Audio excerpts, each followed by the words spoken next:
Well, happy Friday night. Welcome back to Ribbon Candy Hooking. I'm Deanna. It is great to see you this Friday night. Happy Easter weekend. Were you sliding into Easter weekend this weekend on Good Friday? We certainly were. We had the day off of school, and Mama did not have the day off, but the children had the day off, so very exciting. I don't know since when is Easter Monday not a holiday? What happened to Easter Monday? I mean, I thought that was kind of a biggie. It's still on my Google calendar. Don't know. We thought we were getting the 4 days, and I went and shot my mouth off a bunch of times about a 4 day weekend. It's only a 3 day weekend, but we'll take it. We'll take it. You get what you get and you don't get upset, right? Happy Easter, everybody. If you're celebrating Easter, maybe, sorry, this looks terribly low. Sorry about that. Maybe you don't celebrate Easter and you're just happy to have a little time off this weekend. I don't think we're going to be getting very Eastery weather here in Connecticut. Sadly, I've been working on this Easter egg hunt at the church. Endless, endless, planning emails, just, to put out some Easter eggs. And it is going to rain, like 100% chance. So, unless the gods intervene, I don't necessarily see that happening. So we'll see what happens next. But I think because it's rain or shine, uh-oh. I think it won't be me, but I think there's going to be some cold and wet children searching for eggs on the grass outside of the church. My mom and I were there with some of our friends today, stuffing about 1,500 eggs. So that should do us. I hope that that'll do us. I'll be doing this in my sleep.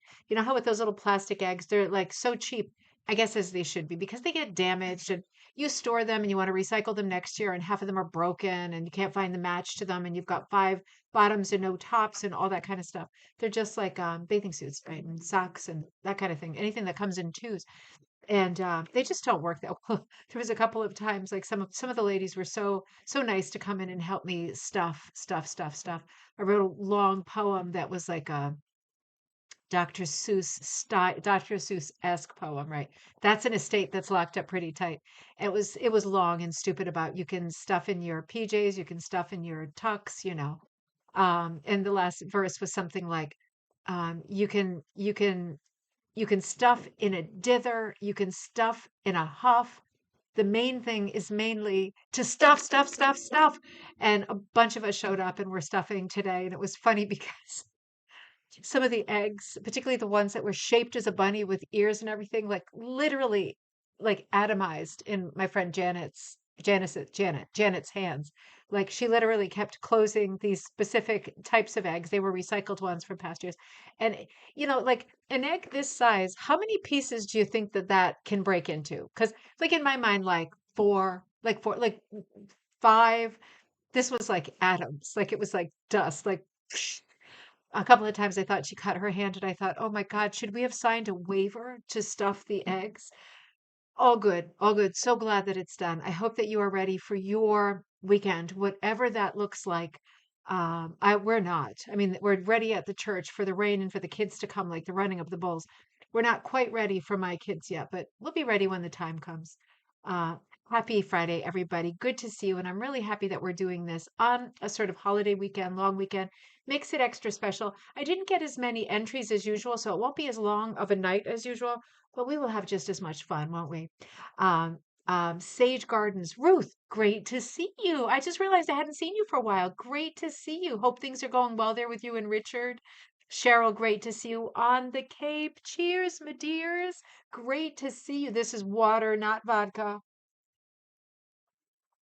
although it is a holiday weekend.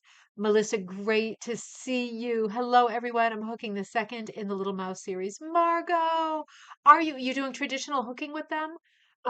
That reminds me, I finished Margot last night. I finished March, not March, April Margot last night. She looks like this. I don't know if we put her out yet. We'll put her out for subscribers. After subscribers, there's only two kits available. Now the colors don't look good because I'm in the light of the night light, right? But she is quite bright. She's got her yellow raincoat on. Her boots might look blue on the monitor. They're like crazy purple, like crazy very purple, and her umbrella is purple. So I look really gray on the monitor. The in the background is all the confetti. These kits will come with lots of little single noodles, right? Leftover noodles. So lots of different colors. And you just kind of fill them in. I have, I think, 3 videos total showing you how I'm working it, and then I finish it. But I am quite happy with her. She does have, it's got for an April showers theme. I put the dark cloud behind her. That was what the last video was about, was the struggle with color, because I really wanted her yellow coat to pop, and so hard making colors work, right? So that'll go out there tonight after the show. I'll make sure that he's got that up there.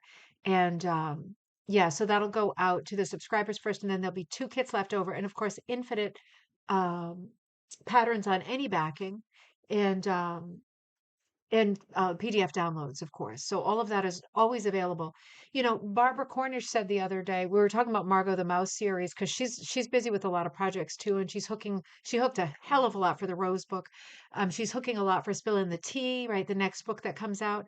And well, the Rose book comes out next, but the one we're working on now is the Spilling the Tea.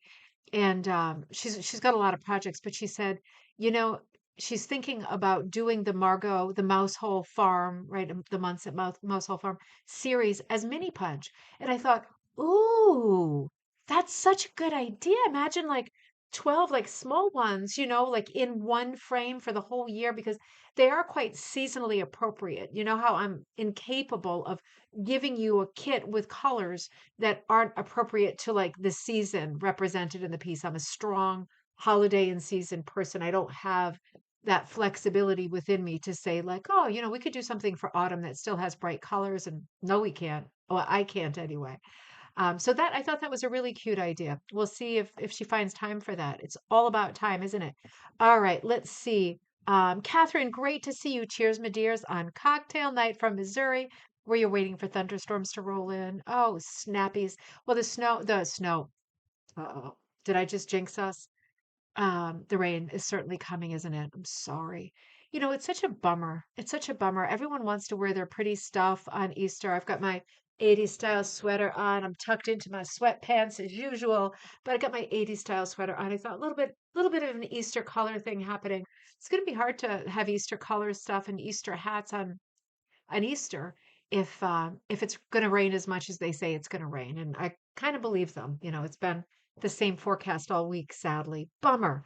Myra, great to see you. Good evening in Virginia. Great to see you. Karen, great to see you. Happy Good Friday from Black Forest, Colorado. It is sunny and crisp there. Well, that sounds like the best forecast. Kaz, welcome back. Great to see you. Kaz just got back from a beautiful trip, a happy gallery night from rainy and cold Wisconsin. That reminds me, I put something up in our Facebook group because, Kaz, I'm sure you know, and all of the buddies out there in Wisconsin know that Linda, no, Liz Alpert Faye. God, I have to see it in my mind to say it right. Isn't that crazy? Liz Alpert Faye is heading out to Wisconsin with her extraordinary, exceptional, I think extraordinary women series, the huge hooked rug series that I brought you to, and I talked to her there when it was in Connecticut. It's headed out to Wisconsin, and with that is a class that she's giving that I put up. I'll see if I can find it and flash you. Um, she's doing a class out there on penny rugs. So you can see why. I mean, she does pieces that are the size of like a, living room carpet. Like these are bigger. These are really big pieces, if you remember that video. So it makes a lot of sense. Oh, Melissa, I just saw Sir Spruce. I just saw him in the Facebook group. There he is. He's not quite coming into focus. He's on my phone, but there he is. He is looking good. You are fast. You are so fast. Let me see if I can find the details. It's there in our group, but it's a penny rug class. Here it is. Because you can imagine, I mean, yes, she's doing the show that are these giant hooked rugs, and this is like one of the most important rug shows like of our times, guarantee. But how can she teach that, So she does do a lot of mixed techniques. She's good at very many fiber things. So she's doing this really nice class in Wisconsin on pennies, the history of pennies, cutting them, creating stencils, those kinds of things. It sounds very nice. $70 or 75 for non-members. It's at the Wisconsin Museum of Quilts and Fiber Arts, where I suspect the show is too. So be looking for that. That's coming up in August, right? Something to think about. But I posted that in our Facebook group, which is Rug Hooking and Punch Needle Club, for anyone who's out that way who thinks, "Ooh, I want to be near Liz Alpert Faye. I'll make pennies," right? Just being with her, seeing her work, talking to her, soaking in that magic, right, is such a big deal. Sandy, great to see you. Thanks for the order. Good evening to you too. Happy Friday from Lewisburg, Pennsylvania. Great to see you. And Sharon, great to see you. Happy Good Friday. Starting the spilling the tea. Good for you. I got to get going on mine too. I'll probably bring mine this weekend when I go to my mom's tomorrow morning. I'll be hopefully look different next time you see me, right? You see all this business here. It's way more than that. It's way more than that. I think I'm going to get it all lightened. So who knows how I'm going to look next time you see me, but I just can't handle this anymore. This is me fooling around and not going to the hairdresser for like a decade because I just I don't know. I just don't see like paying someone else for stuff I can do in the bathroom. But apparently I can't quite do it because I'm in dark light right now, but I'm looking like a you know, crazy person. So I'm gonna get something different tomorrow. We'll see. We'll see what they can talk me into. Not cut. I'm so happy to have long hair for the first time in years. I'm not having that cut, but I might look bonkers if they do crazy stuff with color. But who cares? Your hair always grows back, doesn't it? Doesn't it? I'm excited for that. But then we're going over to my mom's for Easter, and I'm gonna have to think of what to bring. And it's gonna have to be one of the spill in the tea things because God, is it time to get going on that project for me? Rita, howdy. Good to see you. Happy Friday. Happy Friday, Jane in Maryland. Great to see you, Diane. Great to see you. Happy that you're there too. Rita says, I think spring break coincided some years with Easter, and that's why we get more time off. Interesting. See, this is also strange to me because, like, my kids are in school and we've moved and everything, and they were in so many different schools. Teddy was anyway. It's like it just seems so different to me than it used to be. It's like, okay, they don't have Easter Monday off, but they also don't have off next week for Easter break. They have the week after. So, okay, that's okay too. I mean, it would be nice to have like, the 5 days and then like the 3-day weekend before. But then they would lose a day, wouldn't they? Oh no, because they don't have Monday off, so they wouldn't. So but from what I understand, not all kids have the same week off. So I thought that was exciting because I mentioned to somebody at church or something like, are your kids off on this particular week? Like not the Easter week, but the week after? Like they go back for a week and then they're off.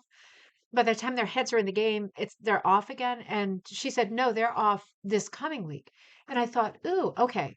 If that's the case, why don't I book like a couple of nights somewhere else? Because when all the kids are off at the same time, like the hotel rates are really high and it's hard to do everything. And I thought, oh, well, if not everybody's off at the same time, I think I will book something. So I was going to book Philadelphia because I'm so excited to go to Philadelphia with them.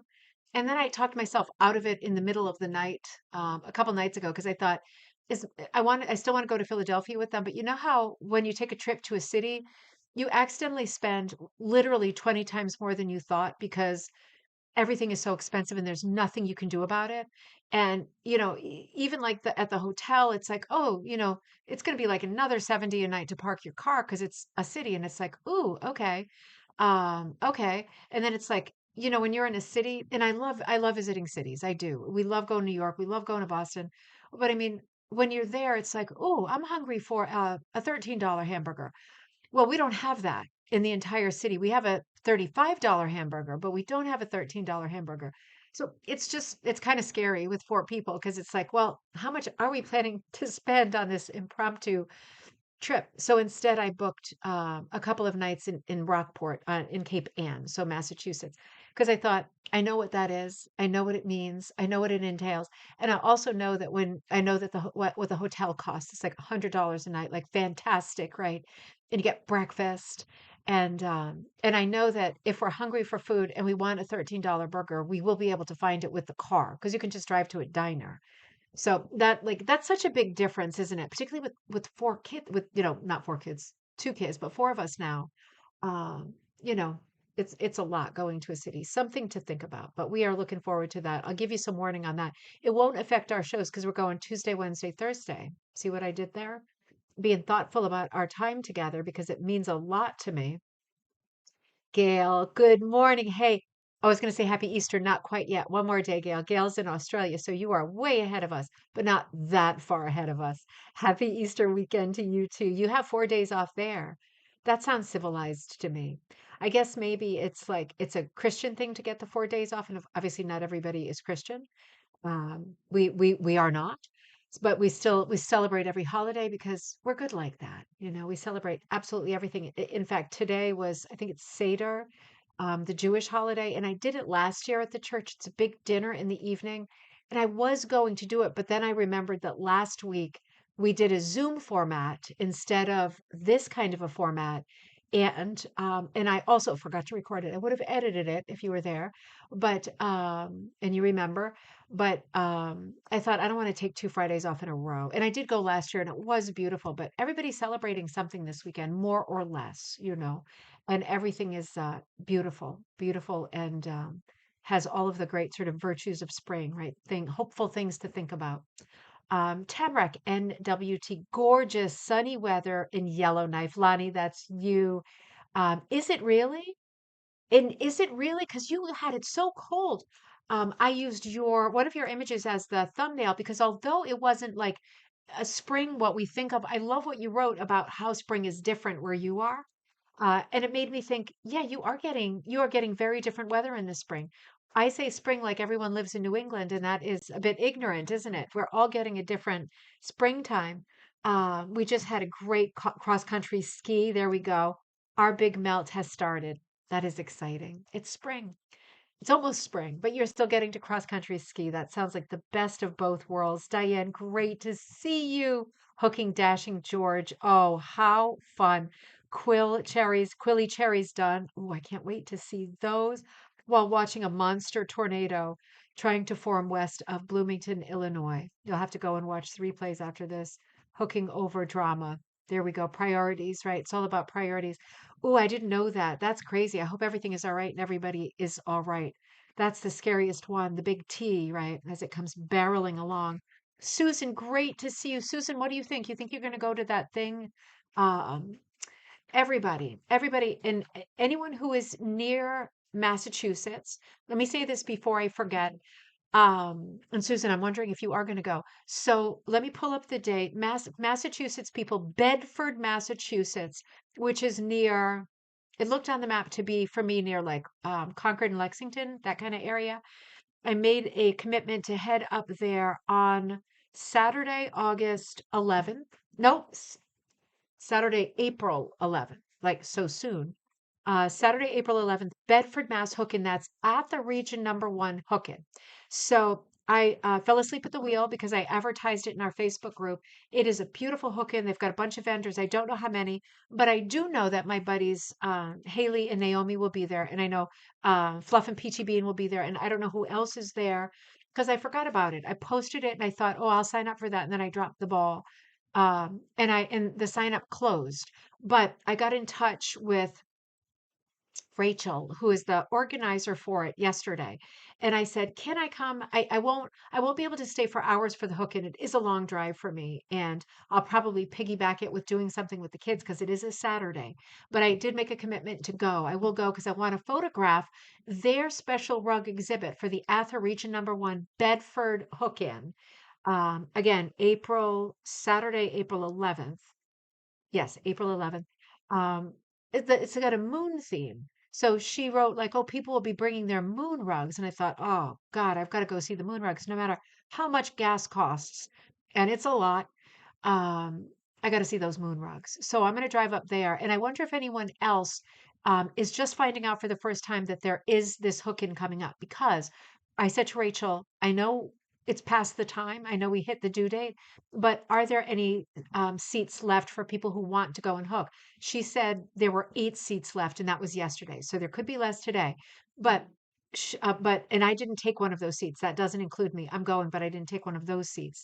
So if you want to go, let me know and I'll put you in touch with Rachel's email because she can sort it out with you. I think it's like $35 or something, but it comes with like breakfast snacks and lunch and the vendors, obviously the rug show, the hook in time.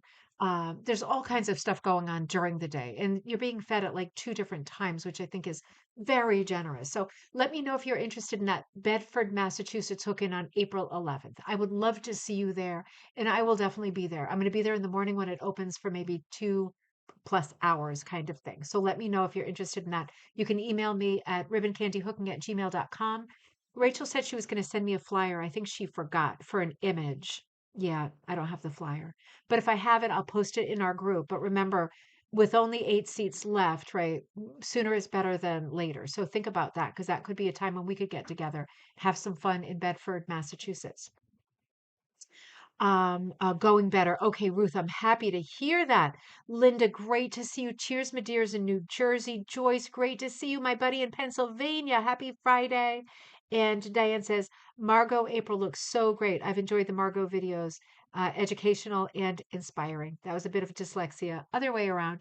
Thank you. I'm enjoying making the videos because I think even though it's not a complete hook in, I think it's good, especially for beginners, to see where things could go wrong. Because obviously when you see finished things you assume nothing went wrong, right? Everything was perfect for everyone else. So it's good to see these progression videos of this series because you can see I struggle with a lot of things, right? I struggle with packing, I struggle with shape changes, spacing, colors, where to outline, where not to outline, when I want to cut my strips in half and use really thin pieces. And I make decisions about that as I go along. And it doesn't just apply to the pattern I'm looking at and working on it. It applies to all patterns, just reminders about things that you can do, you should remember to think about and consider to make your hooking easier, right? Instead of just doing everything by the book. You don't need to do everything by the book. Um, Annette, great to see you. Super welcome. I've got Annette's beautiful piece in the show. That's a little bit later on. Kirsten, great to see you. Greetings, my buddy. Happy Friday. Joy, happy Friday. Great to see you. Welcome back. And Ruth says, I'm starting a rug challenge for your guild for the 250th anniversary of the country. So, Ruth, what is the theme? Is it like specific? Is it anything sort of patriotic, or did they give you a pattern? Or do they give you a set of colors and say you should use these colors? That's the sort of commonality. Does anybody else have any guild stuff that's going on? Because you know that for Magpie Times, if you're not using content from your guilds for as a magazine, and of course they come first, right? Because their whole magazine is about guild stuff. But if you're not putting something into Atha magazine and you think getting X-rayed here, and you think you have something interesting from your guild to put into Magpie, you know I want it. We love to know what's going on with groups of buddies all over the place. Oh God, your spring break was in March. That was early. Already done with that, huh? Um, Mom, oh, great to see you. Teddy and you just got back from pizza pickup. Well, he's the happiest boy in the world. All settled in for the night. Best pizza in the world, he said. And since pizza is his favorite food, best food in the world. Very high praise for Pepperoni's Pizza. That's the name of the place. Very high praise. You've got to mop it with like, dozens of paper towels, but it's his favorite and it is the best.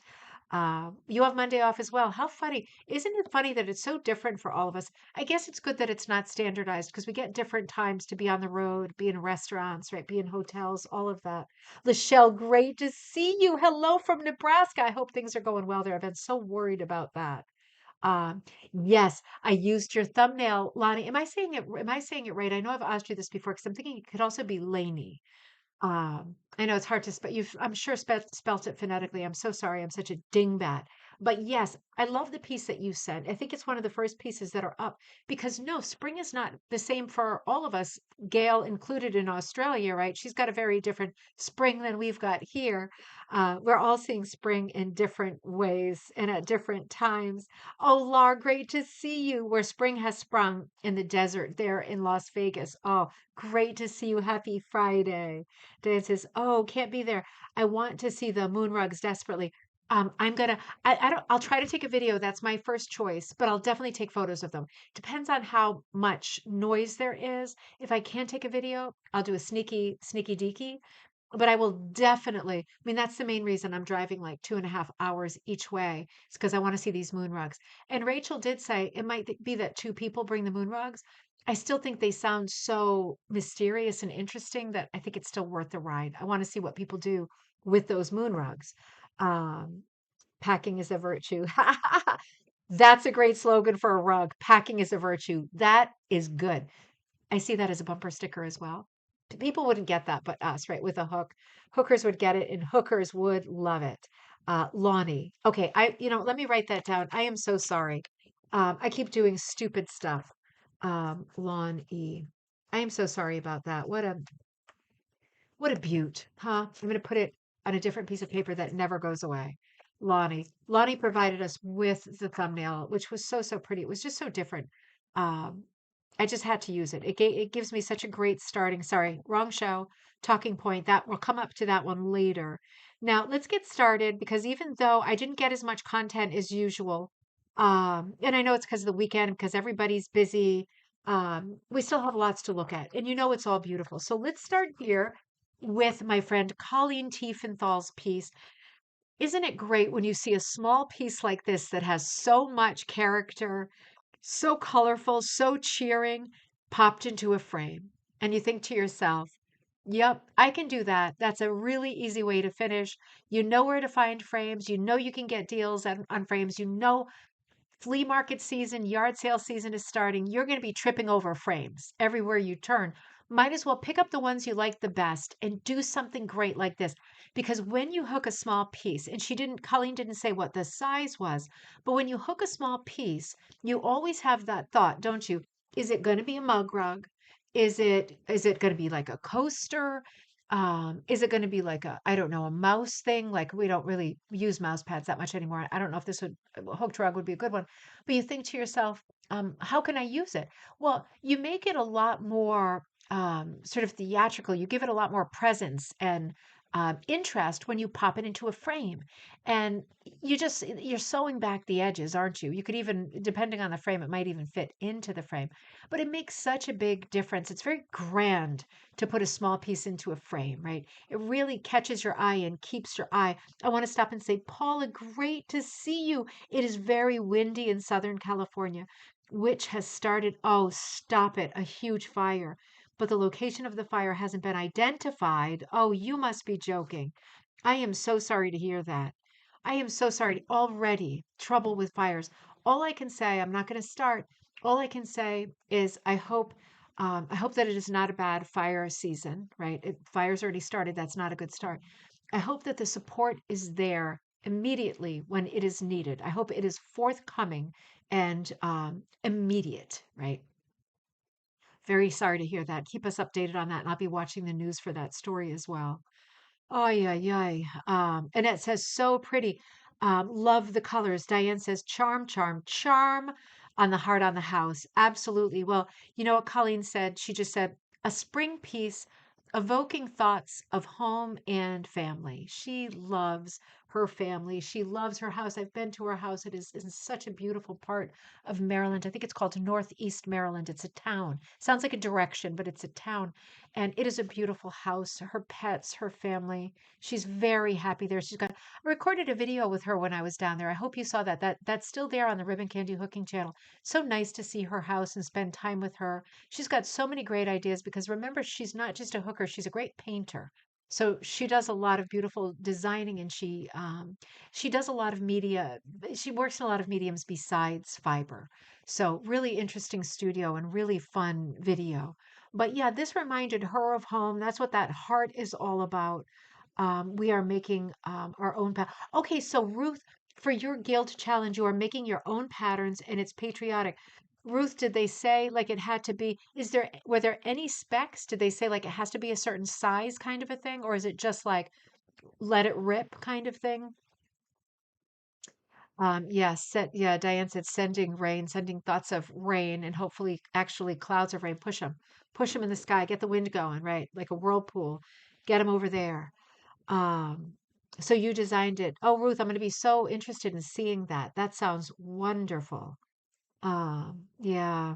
Oh, that makes me sad, Paula. That makes me so sad. Right on Easter weekend, when spring is just coming up on us. And I know it's raining this weekend, but when everything is so nice and we just want to feel light and free, right? Things, big stories like that that are so worrying. Oh man, what a world. Well, Colleen did a gorgeous job with this piece. You know, this is a small piece, but are you noticing the amount of color change in here? Look at that door. It looks like she had a piece of ombre material, right, that went from dark to light on that door. And she's gone light to dark, and she's been really careful about where the strip started and where it ended, because we've got that beautiful gradation, right? The color really shifts. Very striking. That green house, she's got a little bit of color blocking and color variety inside the greenhouse. What a fun choice to do like a mossy green. It looks like yarn on the roof, and the darker sort of olive green or army green in the windows. Who would think to use all green for the house, the windows and the roof and the exterior paint color? It works great. She's got that decorative bar of that more like sage green, right? Going across the top. And instead of a circle window, rectangle, she's got a heart window. And that is so charming. It really puts that stamp of love onto the house, right? Evoking thoughts of home and family. And then look at that sky, all of the different colors in the sky. You can't say that it's a hit or miss sky, but you can say it's almost a hit or miss sky, isn't it? I mean, she may have been sitting there with a Ziploc of colors of blue and a few sneaky purples, right? And she's pulling them out and she's just hooking them in, and it really looks so charming. It's a great reminder that with a small piece, you can still do some really funky color substitutions. You don't have to go by the book. You never have to go by the book. But even small pieces, if you've got simple lines, right? It has to be simple lines with small pieces. You can go bonkers with colors. And you probably should if you have got simple lines. Go bonkers with colors. You'll see it'll really pay off. This piece is testament to that. My mom says wonderful color choices on that sweet little house, a heart window and a heart doorknob. God, I didn't even see that. I thought it was my cursor. I thought my cursor, which is not a heart, I just can't see. That is a heart doorknob. So much love in that house. She is such a loving person, Colleen. She is such a good person. She is like integrity, she always stands up for what's right. She's a wonderful person, great, loving personality. And what a beautiful, inspiring piece for a weekend like this. Because you know what? If you are going somewhere this weekend or even taking a day off and you're thinking to yourself, well, wait a minute, I don't have a piece to work on. Think about just doing something so simple. Think about taking, like, a little scrap that you've got that fits in something small like a hoop or your smallest frame, right? And think about just doing something so simple like that. And little touches like a little button doorknob and, little heart window. Like, something like that is so simple. A sheep, right? A sheep standing in a field. Maybe if we have time at the end, I'll do a couple of quick designs on the whiteboard that you could do with me if you have a paper and a pencil. And just something quick for Easter. So you say to yourself, oh, look at that. I just finished a piece like over the weekend. Wasn't planning on doing one, used up some of my supplies. What a great feeling. It is a great feeling to get a little project like that done. And then pop it in a frame, right? All right. Um, yep, Karen said the same thing at the same time. The door looks like a little charm. It absolutely does. What a great thing to also do with lost earrings. You know how, for those of you who have pierced ears, when you lose an earring, how upsetting it is. It's like disproportionately upsetting, right? It's just an earring, unless it really is like an heirloom. I don't have anything nice. Like, I don't own anything nice. But still, when I lose something, I get so upset. Losing like not buying something, passing on something is one thing, but losing something that you already have, right? That's already in your jewelry box is really upsetting. This is a great thing to do with the second piece because it happens to all of us. The back falls off your pin, right? Or some of the stones fall out and you think, oh, dang it, I'm just not going to wear it anymore. You can tell. Well, maybe you couldn't tell if you popped it onto your hooked piece, right? Yeah, something to think about. And Paula says, question, which is more difficult to hook, large or small, regarding the use of color? Paula, I think we all come in with different answers for that, and they'd probably be 50-50. When you're talking about the size, whether it's a small piece or a large piece, it really doesn't make any difference. I think the true question is what would be easier to hook, a wide cut or a really skinny cut? and I think there would still be a 50-50 debate on that subject because people have strong preferences. But I would say if you're beginning, hooking a small piece that is really, let's do one right now. Let's do one right now because we have time for everything tonight, right? Oh, you know what? Let me take a picture of our last thing first. The last thing I drew on the board on Monday. I looked at it from across the room the other day and I thought, I like that. I'm going to hook it. Take a quick picture. Monday's show, we were looking at that memoir rug and it got a bit, I think the cat walked by it, but I was working on these. That's not what we're going to do right now. Just took a picture of that. Now, I'm not going to use my sweater to erase. Let's grab a pencil real quick. Let's work on a couple of designs that if you're a beginner or you're looking for a quick weekend project, let's work on a couple of designs that would be super easy to do over the weekend and that you could actually get done over the weekend. Let's say I'm doing this in I'm gonna go grab my ruler really fast. Let's say we're doing this in real size. Grab a paper and a pencil. We're gonna do something really easy. I'm coming right back.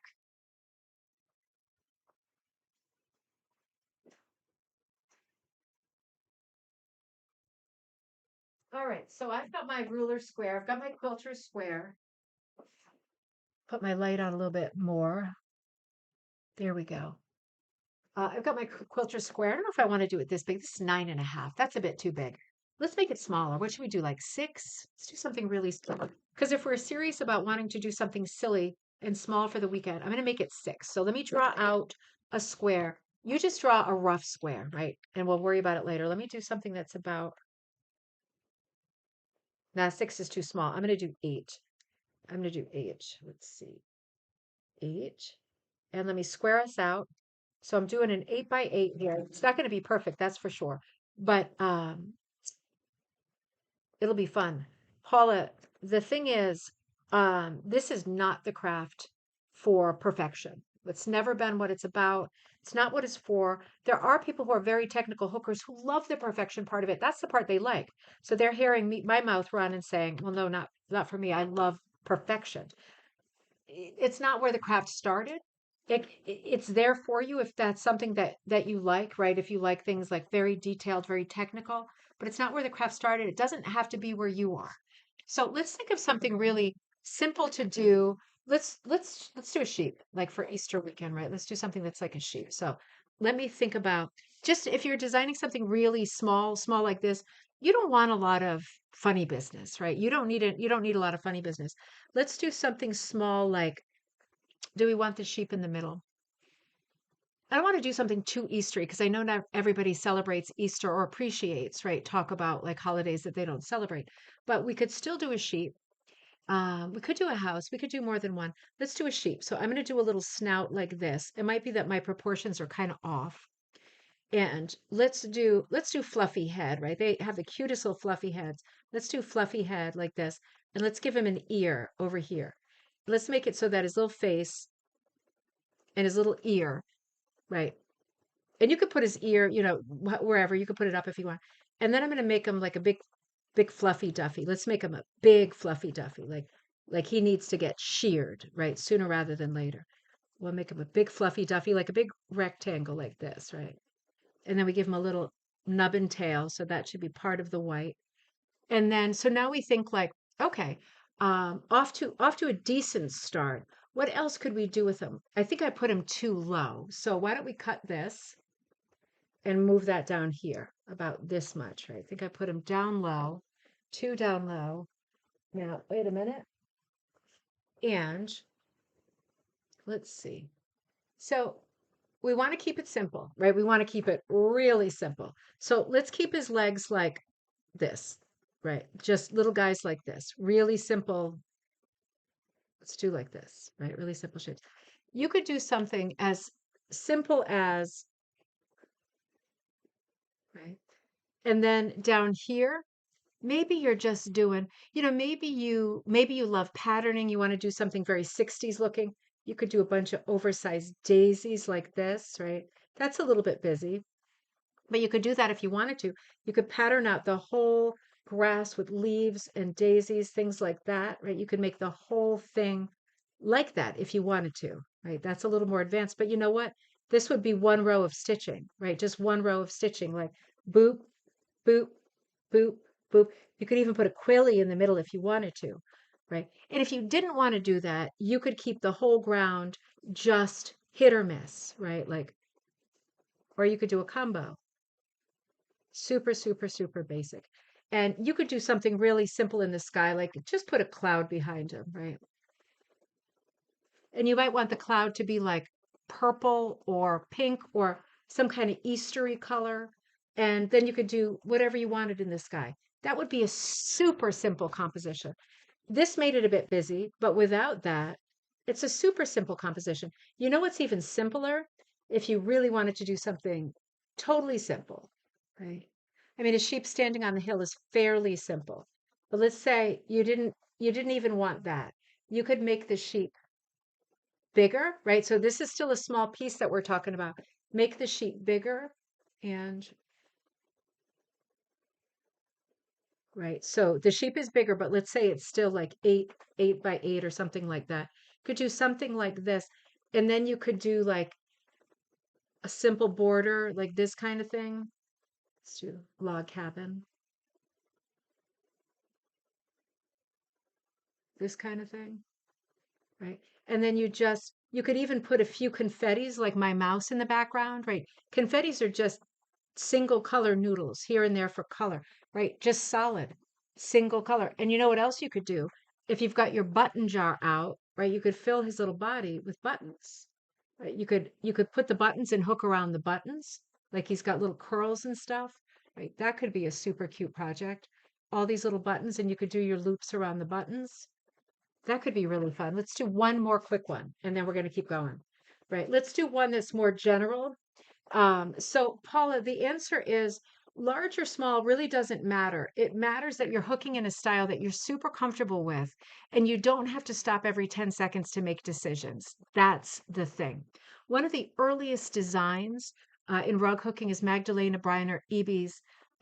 She was a Victorian era, a 19th century rug hooker from Pennsylvania. And Perry County, Pennsylvania, she did a motif like this. This is the trunk of the tree. That this is like the bottom of her tree.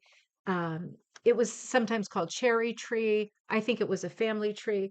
You could do a modification on this. In fact, I just got an idea. Why don't we make the trunk taller, right? For a really simple design. This one is going to be more Eastery, right? What if we did something like this? And then she did her tree like this, right? And I don't know if I want this line anymore. Thank God for whiteboards, right? She did her thing like this. You could put a second one around. And you know what, Paula, when you're doing primitive stuff like this, it doesn't matter if you touch the frame. It doesn't matter if things fall out of the frame. None of that matters.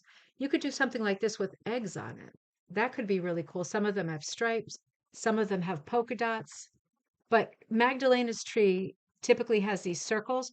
But for Easter, you could make these bars really big and put eggs on them. That could actually be really cute. And down here, I didn't leave myself a lot of room, but she would do a bunny that just looks like, well, that wasn't good, right? Something like this, right? Like just super, super basic. Even more basic, like really basic. This is actually too busy with the lines and stuff. They would just be silhouettes. But stuff like that under here, little rooster, whatever, chicken, something like that with a little wing, right? Super simple motifs that you could put in there with some eggs. It's all up to you. I think most people, if you like the primitive style and you don't mind a wide cut, I think most people would say that to start doing stuff with a wide cut helps you move fast and it gives it a built-in um, folk art look. So it might turn out that you don't like the folky look, you don't like the primitive, that's the folk art look. It might turn out that you don't like that and that's not your style, but it is nice, I feel, for with your early pieces, if they go fast and they don't present a lot of snafus while you're doing them, like technical snafus where you're doing some shading or something like that. I feel like big or small piece with a wide cut that you can move fast and just keep going. Don't second guess yourself. Think about it later. You'll evolve your own style later. but in the moment, it's good to just have success now. Doesn't everybody want to start a new hobby and sit down and have it be great immediately? That's quite good, isn't it? And it can happen that way with rug hooking. All right, I'm going to keep going. Let's see. And we'll talk about more color more as we go along as well. I'm going to think about putting it on Etsy as a download. Oh, that's good. Ruth, you're thinking about putting your patriotic pattern on Etsy as a download. That's a great idea. We all like to see new patterns for sure. And you can always send it here and we can look at it on the next gallery night so I can share it there. Sage Gardens. Jessica, hey, good to see you from warm Ohio. It's extra warm because I have 3 cheesecakes in the oven right now for Easter. That sounds amazing. Super happy Easter to your family. Give everybody a kiss and a hug for me. That sounds perfect. Um, TIJ, TJ Rose. I think there might be, yep, TJ Rose, a bunch of tulips sprouting in front, a bunch of tulips sprouting in front. Now that's good. Oh, that's good. Okay, got to do it real quick, real quick. Might not be a short show after all. Let's do that because you know who you just reminded me of was Maud Lewis. Let's do that. Oh, see, now that is a great idea. Thank you. Simple, simple pattern. This could even be 6 inches, right? Something like this, 6 inches. You know, you could do a combo and do, well, let's not. Let's keep it. See, it's very hard for me to do simple stuff. Yeah, something like this, right?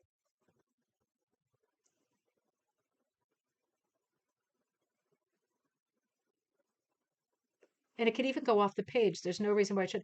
And your tulips can be like this, right? Your tulips can be like the fracture ones that are like this, right? And of course, the fracture ones often have this cut out too, so it does this design. See what I mean?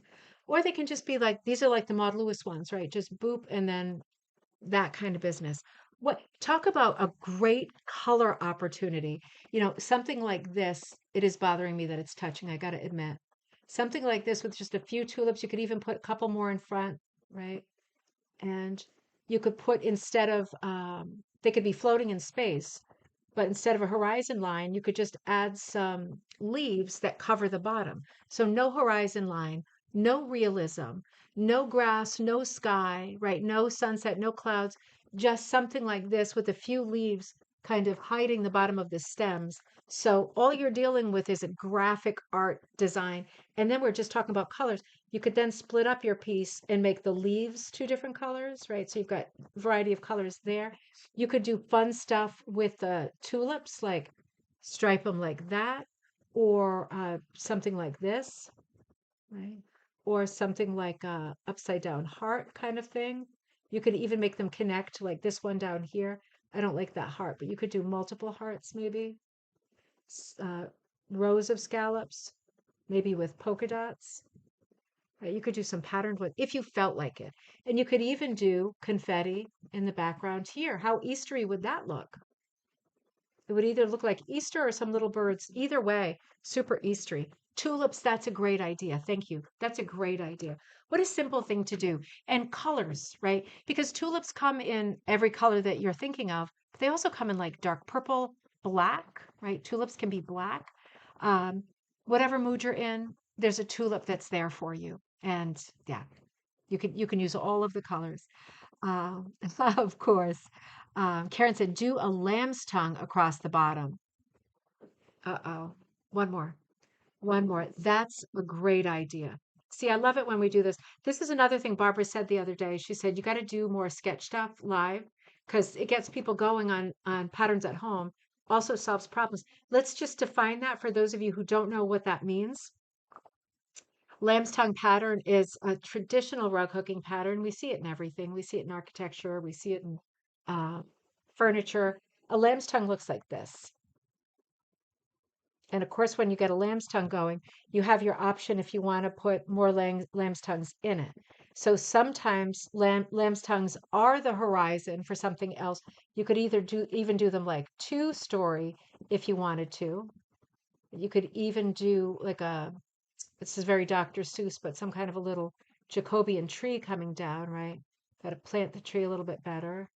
And maybe some Clary's Cliff shapes coming off of it. and maybe one larger green shape behind it, right? Maybe something going this way too. Wait, now we're getting crazy. Now we're getting crazy. But these are the lamb's tongues, and you can use those as a horizon, or you can put them around the edges. This is a great motif for beginners if you put them all around the edges, right? And then you put something simple inside, like a chick coming out of an egg, right? Like something that's a weird chick, but you see what I mean, right? Because you've got, once you put your lamb's tongues in, you've got very little left in the center. So one little character is going to do it in the center, right? You can also put your initials or something like that if you're not feeling like you want to do something that's a picture, right? Like you can always, oops, sorry, initials or year, anything like that. Anything, or it's just some buttons that spell out the year, right?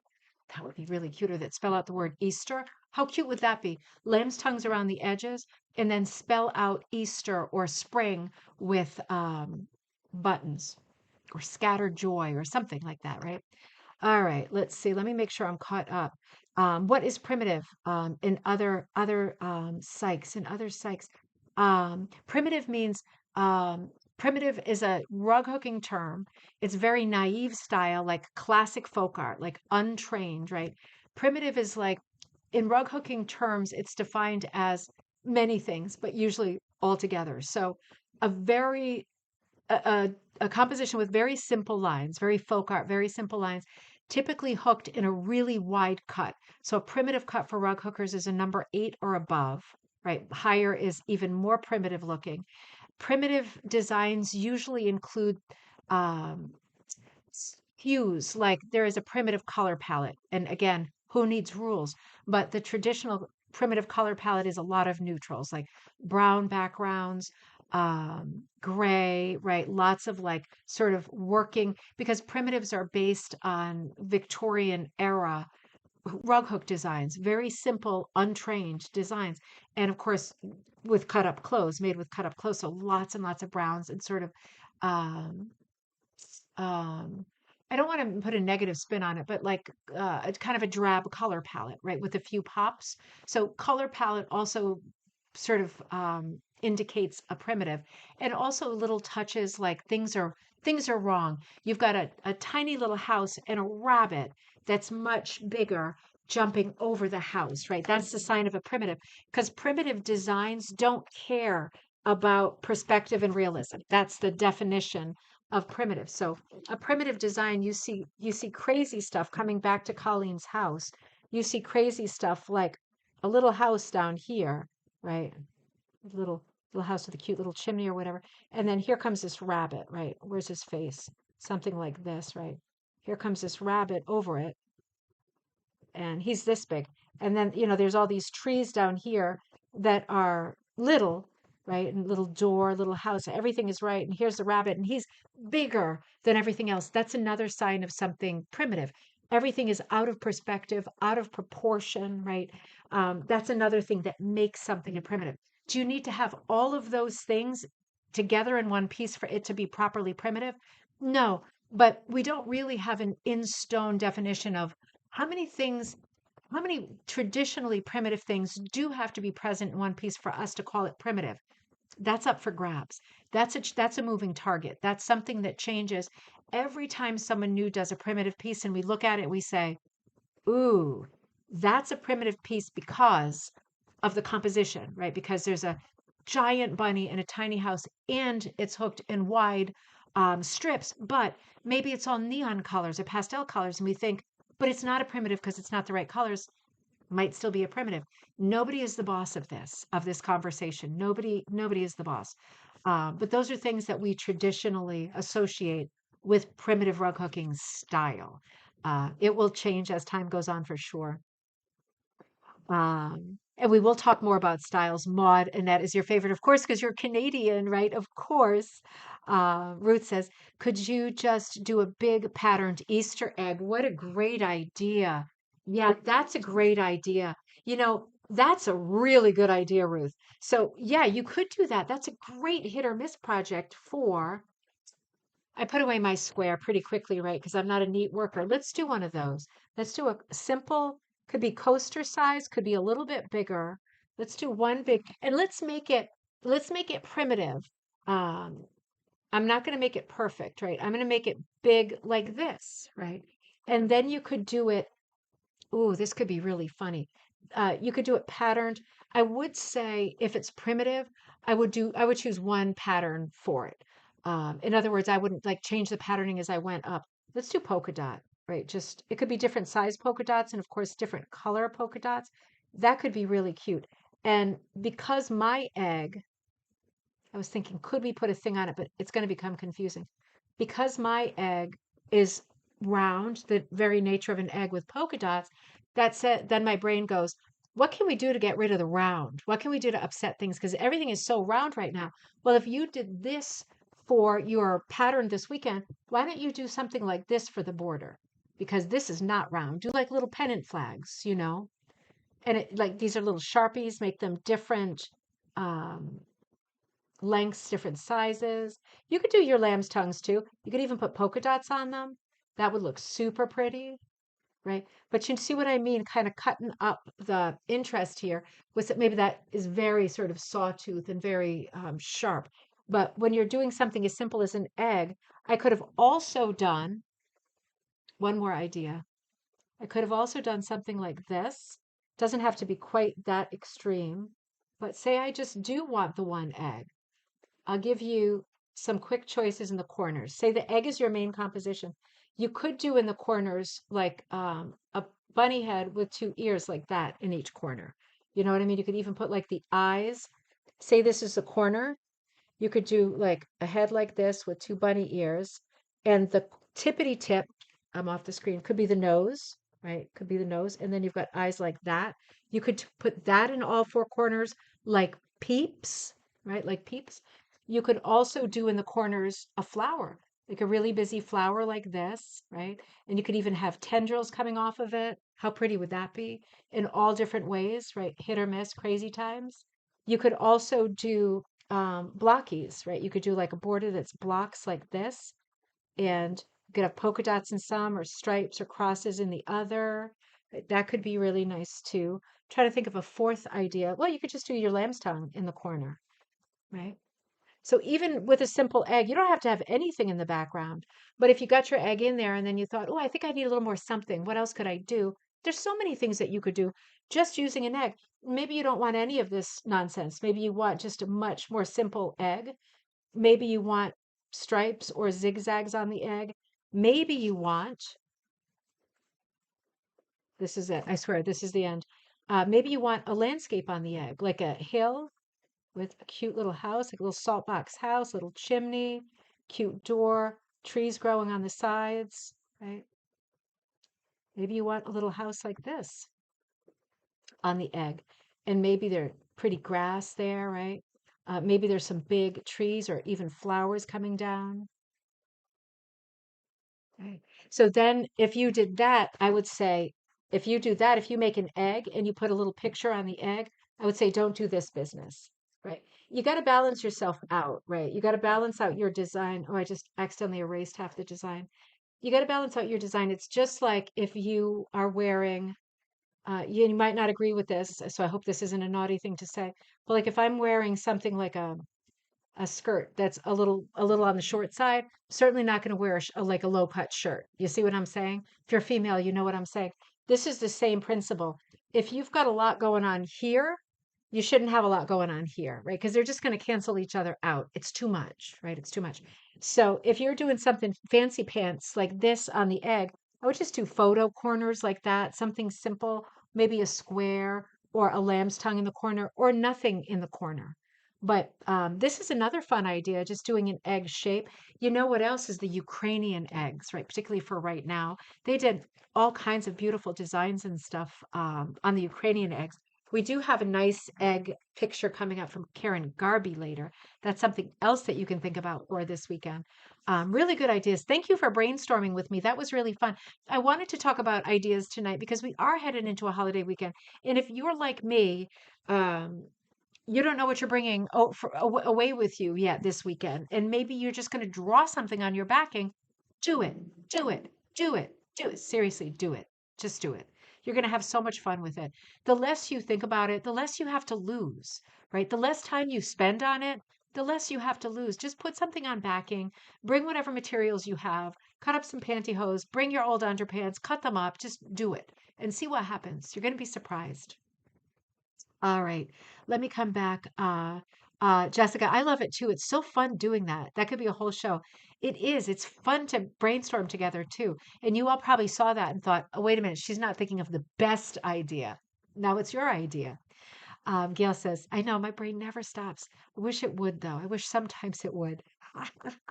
Diane, as an alternative to your rose book, the tulip book with origin stories. Oh, Diane, don't get me started. Don't get me started because there are so many different kinds of tulips too. That's a really good idea. That's a big maybe. I like that. Jessica says, I love lamb's tongue Easter eggs. I think I'm going to draw one like that. It goes together well, doesn't it? The shapes go together well. Yeah. Goretti, great to see you anytime, my love. You come anytime. You finally made it. You had family for fish and chips, right? Fish Friday. That's right. Thanks, Paula. Kaz says, I saw huge Easter eggs at the Easter market in Prague's old town square. What do you mean? Were they real? That was a stupid question, wasn't it? Because what would it have come out of?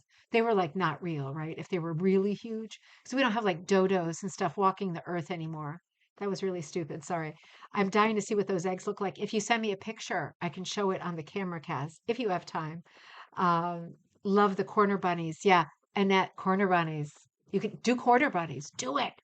It's a good idea, right? Because it's confusing what it looks like. I think with corner bunnies, you need to have the nose in because just the eyes and the shape look like a flower that's missing petals. I think you need the nose and the eyes to have the face. And then corner bunnies, I think, are great. Psanki or Sanki spelling not correct eggs. Sanki eggs. Let me look those up and then I promise I'm getting back to the program. We are going to do everything guaranteed. And Kaz sent a photo. Let me look up or Paisanki eggs. It already knows what I mean. Oh, the Ukrainian eggs. I didn't realize they were called that. Yeah, they are gorgeous. If you are looking to do eggs, if you're feeling inspired and you're looking to do eggs this weekend, yeah, these Ukrainian eggs, I actually have books on the patterns because the patterns all mean different things. There probably will be motifs. Look at these guys. Can you see these guys here? How gorgeous is that? It's like a color wheel with the bottom one out, and that's where the stem goes. Like, isn't that gorgeous and simple? I remember I once taught a class on Ukrainian design. This was years ago.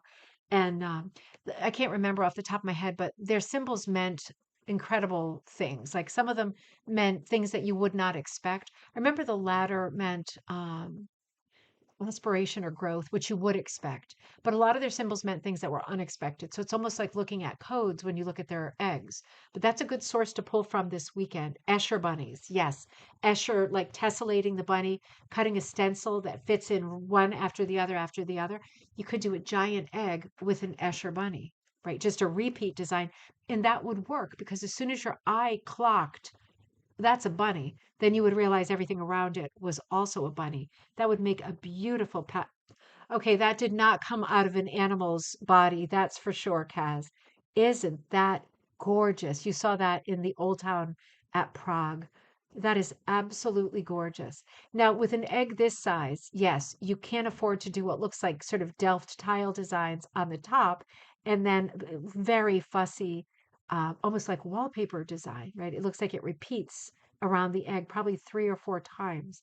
That is a large egg, right? That's like a dinosaur egg right there. Kaz, that is so pretty. Has a little bit of a fracture feel, a little bit of a pen Dutch. Um, it's really pretty. And it's laying on like a bed of little sticks and what look like pine needles and stuff. I bet that has some symbolism like brush, right? It's sitting on a pile of brush. Isn't that gorgeous? Kaz, I can't wait to hear all about your trip. I can't wait. She calls it Presley's Magical Garden by Jan Asher Bunnies. Oh, I missed something. Oh, Ruth says, I just illustrated a children's book about the different places different flowers were from a local author. It's on Amazon now. Ruth, is that what you were doing? She calls it Presley's Magical Garden by Jan Bailey. Did you catch that? Presley's, like Elvis Presley, Presley's Magical Garden by Jan Bailey. Thank you, Ruth. I'm going to look that up right after the show. Congratulations on what I'm sure is a beautiful project. What a lot of fun. You've been busy. Oh, that was a gorgeous egg, wasn't it? All right, we're still very Eastery, you have to admit. Okay, wrong one. So we haven't gotten far, but this is gorgeous, and it ignited us onto a different track because Paula said, "How does it work with color and simple designs?" And we're seeing one example of it here, but yeah, it helps to think of many more examples, right? To get your head in it helps to think of many more ways you could do simple lines. And I got to say, the thing about Colleen's is that it has a lot in common with a quilt square. You see what I mean? Not so much on the right hand side, but if you're a quilter, you're saying to yourself, oh, yeah, that's a triangle on the top left. That's another triangle on the top right. And then there's a solid bar running down the right hand side. It's basically one if you cut off the house is two pieces, four pieces with the triangles on the top, five-piece total. You see what I mean? And then maybe six pieces for the door. You're adding on other stuff. But it does have a lot in common with a quilt design. So quilt designs are also great inspiration. Quilt blocks are great inspiration for easy color designs because quilt blocks always have simple lines. Many of them are figural, right? Not necessarily abstract, but you wouldn't believe how many house quilt blocks there are: chicken, chick, rabbit, egg, infinite numbers of quilt blocks. Maybe not so much egg. Flowers, pinwheels, tulips, right? You look up quilt design blocks in any of these spring motifs, and you're going to find some line drawings that are, I'm doing a show, Joss, that are great inspiration and super simple. All right, Colleen, thank you for sending that in. That really got things started. Now, Lonnie, you sent in two gorgeous pieces. You are such a good worker. I mean, you are so talented. It's crazy, and you work fast. So I am like, yeah, I'm blown away whenever you send stuff in. So Lonnie writes and says, "Hi, Deanna. Spring is much different for us north of 60 degrees. It was, and this is the other system, isn't it? So I'm guessing that's super cold. Because of course we're still in like the imperial system, right? It was snowing today on my walk to work. All of our lakes are still covered. Oh, I got the wrong one, Lonnie. I got the wrong one. All of our lakes are still covered with ice. Um, Attached are two pieces. Hole in the wall. Okay, wait a minute. No, I was right. Hole in the wall. Sorry, is your 40th rug completed about, get this, okay, focus for a second, get this sentence. This is Lonnie's 40th completed rug in the 13 months since she was introduced to rug hooking. So, Lonnie, you've been doing rug hooking for just over a year and you've completed your 40th rug. I would say huge congratulations to that. That is amazing. Clap at home. Come on. She's going to feel the waves, and maybe we're moving some, rainy air to California at the same time. That's amazing. Like that is really amazing. Impressive. And these are all really good pieces too. So the rug is part of my Canadian National Park series and features hole in the wall in, I think my printer did something bad here. Thadine or Thaldine, Nene National Park Reserve. Thydene, thank you. Thydene, Nene, Thydene, Nene, National Park Reserve, thank you, in the Northwest Territories of Canada. The tree trunk is needle felted and sewn into the rug. Ah, fantastic. The rest of the piece is hooked with wool yarn. You all are clapping. Good for you. Good for you. That deserves a great round of applause. Thank you. Oh, Dave, you are having turkey and hard cider tonight. You are in festive holiday mode, aren't you? So happy to see you. And I'm just catching up on the comments. These are so pretty, so beautiful. It really is. So remember, the trunk is needle felted, everything else is hooked in yarn. I love this idea of the National Park series, Lonnie. This is an amazing idea. Now, this is your probably your 22nd rug, completed either shortly after or while you were doing an intro to rug hooking course that was focused on using recycled material. I ended up experimenting with yarn after I had done several pieces with clothing and wool strips. The design is based on a photo I took in April 2019. So, Lonnie, this is your April, right? Because we're all talking, we come and shoot our mouths off about crocuses and, snowdrops and all of these little flowers. Daffodils are coming up. And this is your April, right? We just entered April. Your world looks very different to a lot of our worlds, and you are having a very different spring. This photo is of your family walking in Dencho, in the Decho, Mackenzie River, in the fly-in community of Tulita. Sorry if I'm massacring these beautiful words. Northwest Territories. The river doesn't break up until May. And when it does, the sound of the flowing river seems so loud after being silent for so many months. Oh, there is something there. I'm thinking there is a sermon there. There is something there. That is, oh God, that chokes me up. That is such a beautiful piece of poetry that you wrote there. Just the very thought that you wait so long for spring to come, and when it does, everything has been muffled and silent for so long that the sound of nature, even though it's familiar, is loud. Like that is so beautiful, Lonnie. That is so beautiful. This is just a gorgeous piece. And for such an early piece, I mean, if this is your 22nd in April, right? And you started like at the beginning of last year, more like March, right? This is February, March. This is a really early piece for you. And I mean, you can tell, obviously, right from the start, this is your medium. This is something that you're meant to do. Um, this is so good, it's crazy. And no matter how much art training you have, and so many of us, you know, when I say to someone often, like, God, that's so good, I often hear Susan said this to me the other day. Well, remember, I do have an art background. Well, even with an art background, you know, when you enter a new craft, you're dealing with materials, you're dealing with technical challenges of the craft. No matter what style you're going to work in, you're dealing with technical challenges, and it takes time. For some people, it takes more time. Everybody gets there sooner rather than later, right? But for some people, it takes more time. And Lonnie, for you, it didn't. You immediately had a sense of color balance, of drama, right? This is a very theatrical piece.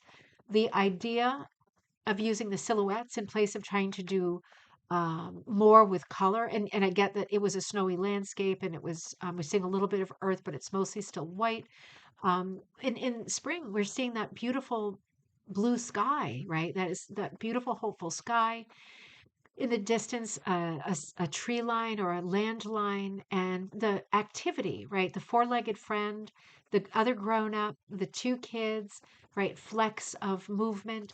Like this is absolutely gorgeous, right? This could be water, right? If someone's running into it, this is maybe water. Is this water? Is it water? Because you look like you're all dressed up.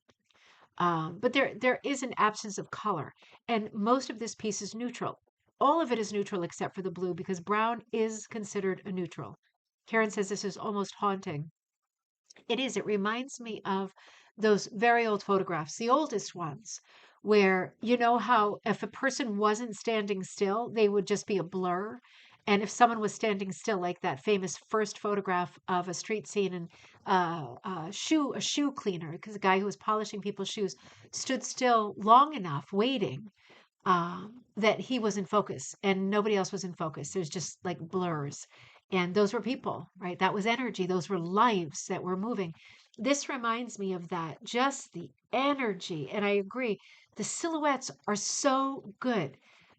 They're all so good. The child in the distance is running, like energy.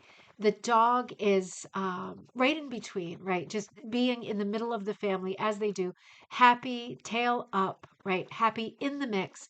The other child is busy doing something. Typical child's pose, busy doing something. And the adult is kind of watching all, very stable, very more weight to that figure, just watching, guarding, enjoying.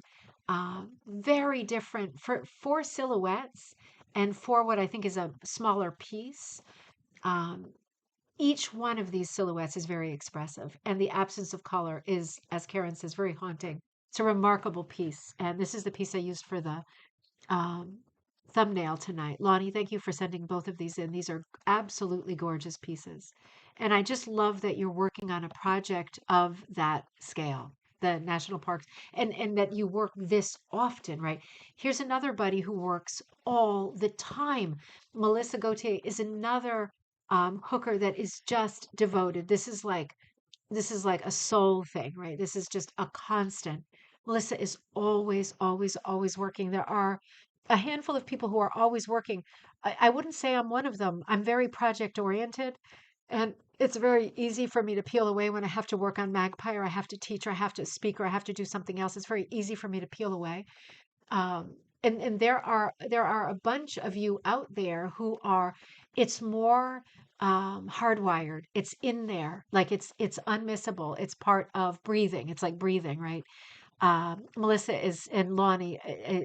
Melissa is one of these people too. So this is a beautiful Easter-esque piece, right? Melissa writes, "Hello, Deanna and fellow rug hookers. I'm sending along an Easter Magdalena. Good thing we just talked about Magdalena, right? When we were talking about the tree shape and the animal shapes that I hooked in 2023. Mr. Bunny is there as well as Sally, my Sheltie. Oh, let's look at it because there's another picture I'm going to show you next. And our three cats. Let's look at this together. I added an extra white kitty and some veggies. So I love that pumpkin right there. That is really fun. You did this in 2023. Melissa says, Easter blessings to you all and to you, Melissa. Happy Easter weekend. I know that you and B are going to be doing some really beautiful stuff this weekend. I can't wait to see your Facebook. So beloved pets in here, right? Beloved Sheltie dog, beloved pets. You see the black cats, you see the white cat, and then there was extra room. So adding other things, vegetables in this case, and the white kitty is an extra. But as with a Magdalena, there are a lot of fills in the background that are color fills. Some of them are a little bit patterned. Magdalena did a lot, Magdalena Briner EBY, did a lot of this style, but in all primitive colors, right? We've defined primitive darks, browns, grays, blacks, darks, more browns, right? This is all Easter colors. So this speaks to that conversation we just had. What is a primitive? This is a primitive, right? You can tell by the shapes. These are primitive shapes, right? So this is a primitive. How can it be a primitive if the cut isn't super wide? I'm not sure if the cut is super wide, but it still reads as a primitive because of the shapes. Can it be a primitive because it's in pastel colors? It's not in the dark primitive colors. Can it be a primitive? I'm gonna put my foot down on the gas and say, to me, this is a primitive. It might not to someone else be a primitive. They might say it doesn't have enough dark colors. They or we don't have this many things that make it a primitive. Nothing is more primitive than this piece to me. Like nothing is more primitive. This is an ultimate example of a primitive. I love it. I love that it's a hat tip to our sort of great matriarch, right? Magdalena Briner Eby. She is like what started the whole thing off, right? She was prolific and starting us off with original designs, with shapes, possibly stencil shapes, but more likely hand-drawn shapes, filling in with all kinds of colors in the background, filling in feels, running out of colors, moving to a different color, not getting hung up, not hitting a speed bump, just changing colors and keeping going. And in the background of the Magdalena Briner Ebys, there is a lot of motion, there's a lot of energy, there's a lot of color change. There's often a lot of confusion because your eye doesn't know, is this background? Is this what? That's how it's supposed to be, right? That is the nature of like running out of a color or making a piece that over the course of 150 years the color has shifted, right? So what Melissa has done here, and this is the full vignette that you're seeing, very good. What we're seeing with Melissa's example is a lot of color shift in the background in Easter colors, but color shift is color shift, right? We're not going for a solid background. We're going for something that looks like there has been fading and color loss, color change over the years, right? You have to work for it on primitives. That is one of, if you are a really technical person, then you, first of all, probably don't love primitives. And secondly, you might have a hard time appreciating the things that I'm describing right now. If you are a person who loves primitives, then you have no trouble understanding any of these points that I'm making, right? That this is a freeing way to hook, that doing these color changes, running out of color, putting in something similar, right, is good enough. And you're happy with that. You're more than satisfied with that. And it ends up coming out with this element of magic that cannot be done with more technical styles. It cannot be done. There is a pantsy element to it, a seat of the pants element to it that cannot be done with more technical styles. There are pros and cons to every style that you may choose. And most people work flat in the middle, right, between technical and creative. Um, Karen says, so much tension. When will they fall through? Oh, you're right. It was probably ice, right? It was probably like iciness. Yeah, that last piece with the silhouettes, fun rug. Diane says, living in the Chicago area, I looked at the ice lake rug in my eyes blurred, and I felt the sting of ice crystals called sleet hit my face. Low detailed rugs creating mood and sensory memory. That's a good point because let's pop back for just a second. Um, Lonnie's piece is a lower pile rug. This is hooked with yarn. Now, remember, this is a beginner. Oh no, but thank you for asking. I'm going to save my cat. My husband just brought me a Snapdragon beer, which I would have, but I'm saving those calories for later in the weekend. I would take a chocolate tea if you don't mind, if you have time. Got that, and dark chocolate tea is so nice. So this is another technical conversation that's great for beginners. The basic rule, and how do we feel about rules, right? Maybe you love rules and you keep them, and it keeps a shape around things, and you feel good about it, and it makes it easy to work. Great. Maybe you're someone who goes out of your way to ignore rules. Great. Or something in the middle. Also great, right? It's all fine. The general rule when you are rug hooking is you pull the loop up as tall as that piece is wide, if we're talking about wool strips. So picture that as tall as that piece is wide, you're pulling it up. It's a rule. You take it or leave it. I feel that you should pull them up higher or lower depending on where the story is, where what you mean, right? What you mean to show. And if you want to create texture, right, then you need to pull things up to different heights. But that is the rule. The rule. That is the rule. So having said that, when you think about yarn, well, what do you do with yarn? Yeah, even if you're dealing with bulky yarn, it's still like quite thin. Bulky yarn is thicker, but this is not bulky yarn. This looks to me like a 3-ply yarn, maybe a 2 or 3-ply yarn. And for that reason, if you are going to do the rule that you pull the loop up as high as the piece is wide, it's quite a low pile.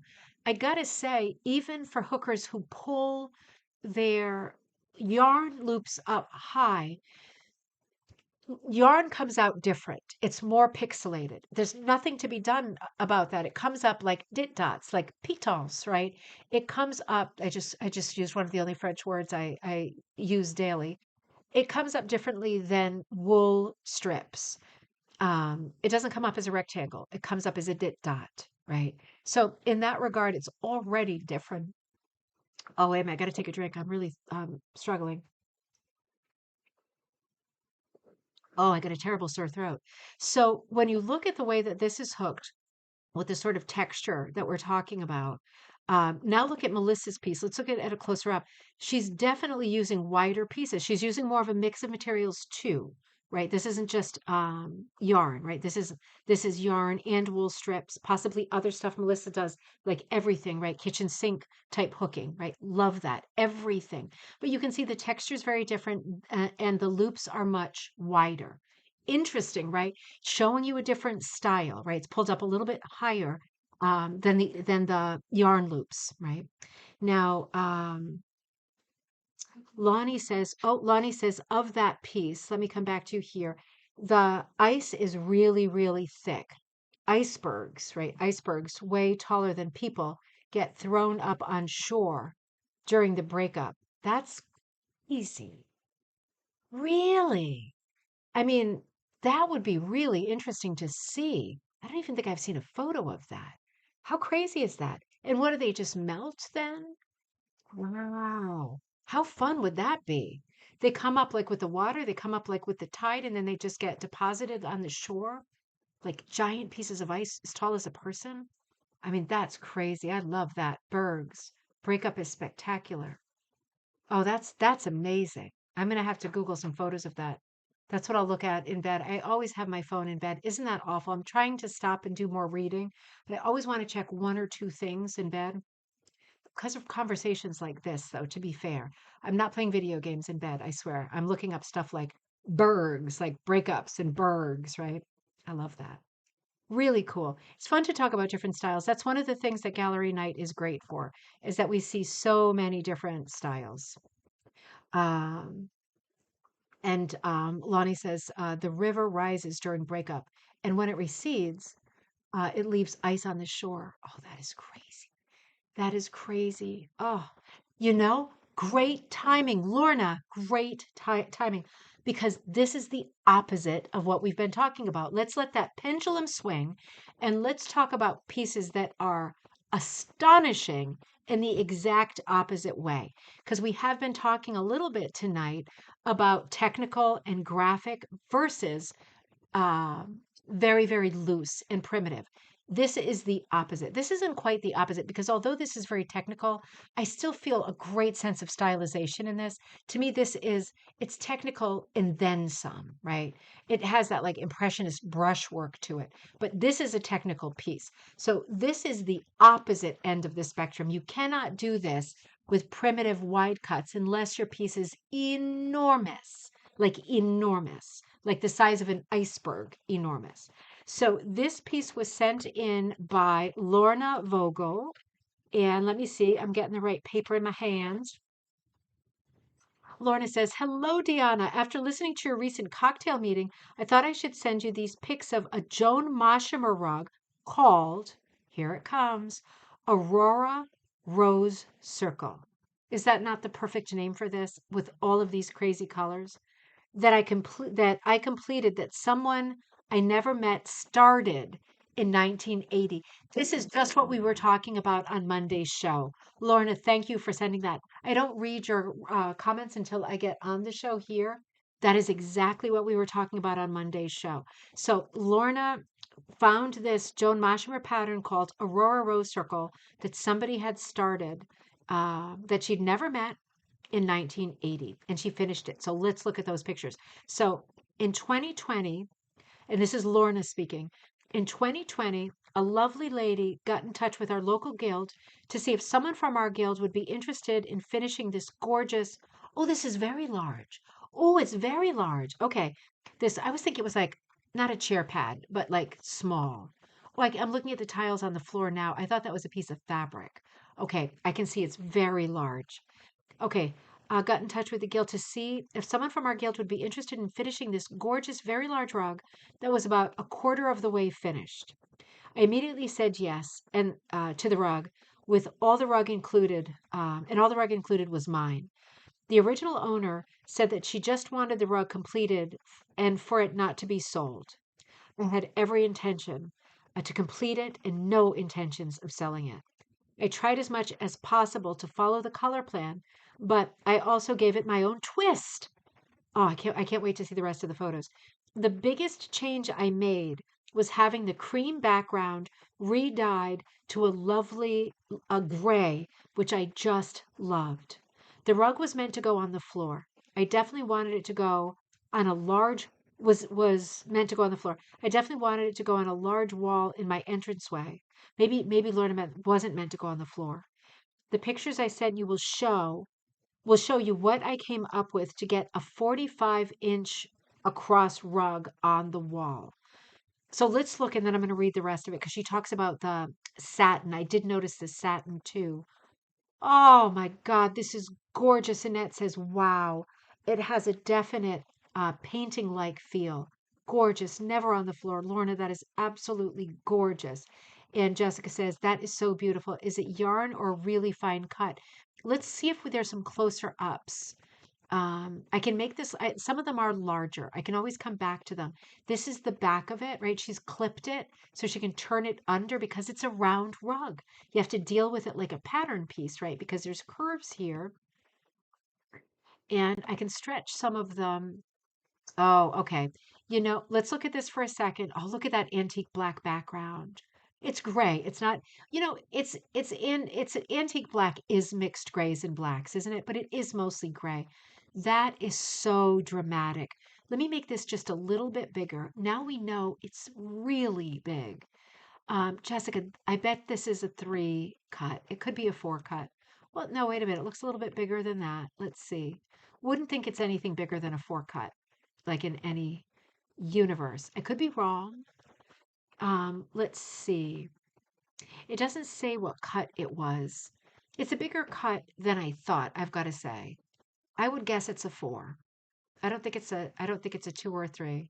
Could be a 5. It is beautiful. It is majestic. So Lorna says, I purchased some satin, like fabric, that matched the background color of the rug. It does. Isn't that satin gorgeous? Doesn't this pattern have a bit of a 1920s deco feel? The flowers and the sort of watercolor bleed of the flowers. For me, is very deco. Also, the background very deco, like watered silk. I think it's very elegant to choose satin because it maintains that deco feel. Of course, you would never put a satin border on a floor rug because it's not going to make it for 5 minutes. But since this was going into the entry, so Lorna says I purchased some satin like fabric so it's probably like a synthetic satin, which will be a lot easier to work with. Silk satin is a nightmare to work with, right? You will spend from now until eternity trying to get it to behave, right? So satin with sort of poly or synthetic content would be better because it has more structure and more integrity that match the background color of the rug. It does match, but it has a different luster, doesn't it? And doesn't it make both the background and the border pop? Lorna says, I cut the fabric up in 6-inch widths and sewed them all together into a long strip. I bought a cheap garden hose with a long, okay, wait a minute, with the long strip of fabric. I made a casing the hose would fit into. Stop it. I threaded the hose through the casing and hand sewed it around the edge of the rug using upholstery thread, which you would want to use because we're talking about some serious weight here, right? You would not want to use like garment thread. You would want to use upholstery or thick quilting thread, like thick, heavy. When that was taken care of, my husband and I nailed it to the wall in our entryway. The nails are all hidden in between the wool strips of the rug. Smart, so right through it, right? Um, right through the rug. It will never come down till the day we move out of this house, which we have been in for 49 years. Absolutely love it, and everyone that visits us notices it right away. It was definitely worth all the effort. Once I had it on the wall, I sent pictures to the original owner. This lovely rug hooker was just thrilled oh God, to see the completed rug hanging on the wall for all to admire. Deanna, you are more than welcome to share. And this is from Lorna Vogel in Ontario. Holy mackerel. So there's a lot for us to chew on here, right? First of all, the beautiful backstory of, and the woman is alive, right? It's this enormous rug. Who is going to take this enormous rug and finish it? Well, thank God for Lorna, right? I mean, seriously, because most people do not take on these kinds of projects. So that in itself is an enormous blessing. So Lorna takes on this rug. She does a different color background. I mean, I can't imagine any other color background. And it's not black. It's so nuanced. It's so nuanced. The background, the petals, the leaves. I mean, it's like brush strokes of color. It really is astonishing. Now, isn't it brilliant to do this thing with the satin or satin type fabric and the garden hose? I don't know if Lorna is on, but I wonder if what Lorna did was get the garden hose. This would have to be an exact measurement, or you could really screw it up, right? But if you have the garden hose, you know exactly what size you want to make it go around. You could do a hula hoop with this too, which would be lighter, right? Of course, garden hoses aren't super heavy, some of them these days anyway. But you could also do a hula hoop. It would have to be the right size. That's the problem, right? Now, so with a garden hose, if you were to cut it, you would need to be sure that the ends meet up. If it were me, I would duct tape. One piece of duct tape would do it for eternity. As long as you know you've got the right measurement, I would duct tape the two ends together flush, right? Open hole to open hole, cut to cut, duct tape, tight. And then you've got the perfect circle. What is the garden hose doing with this piece? What is the main thing that the garden hose is doing? It's doing the impossible job of putting a fabric frame around a circle piece. Do you know how hard it is to make a circle border perfect? It is really hard, particularly if you want it to have height. If you're going to do whipping and stuff, even harder, right? And it's not a question of difficulty because obviously Lorna is a master. The garden hose is also making it a bit taller, right? It gives it a lip, right? There's a lip all the way around it. It really adds interest. It turns it almost into like a little shadow box, but it's giving it structure. And that's why it made me think of a hula hoop because that would do the same thing. It's giving it structure. This is absolutely brilliant. I mean, it's a really brilliant idea. Now, here's our close up. You know what? I'm going to eat my words and say, I don't think it's a 4. Again, it's a really big piece, but this could be a 5. This could maybe be a 6. I don't know. I don't know. I still don't really have the scale in my head. These don't look like particularly small pieces to me, despite the fact that the rug is enormous. If I were to guess, I would say 4 or 5. And look at all the different colors, right? This has got a lot of light on it because it's darker in general. All the different colors that are present. Gosh, wait a minute. I think I've got one more. Oh, so this is the piece from, let me see if I can read this, 1980. This was on the cover of 1980 Rug Hooker News and Views, and we know that this was the predecessor to Rug Hooking Magazine, right? In the 80s. And this is what it looked like. It would have been all black and white, a lot of handwritten and hand-drawn stuff on the inside. But this is what the rug looks like when it is not Lorna's rug, right? So let's look so this is the lighter background. And I gotta say, I way prefer the darker background. This is such a gorgeous piece. What can we even say about it? I mean, all of our pieces are lovely, obviously.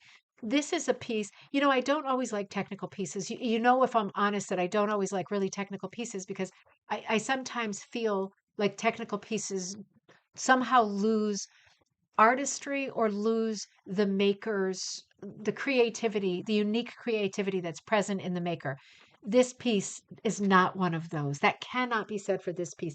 You see, as Lorna said herself, she put her own twist on it, but this piece has so much personality that it's crazy. It's absolutely beautiful. Lorna, so well done. It's a remarkable piece. It's absolutely gorgeous. Okay, so let me come up here and I'm looking for, hold on. Karen, I'm going to do this in order.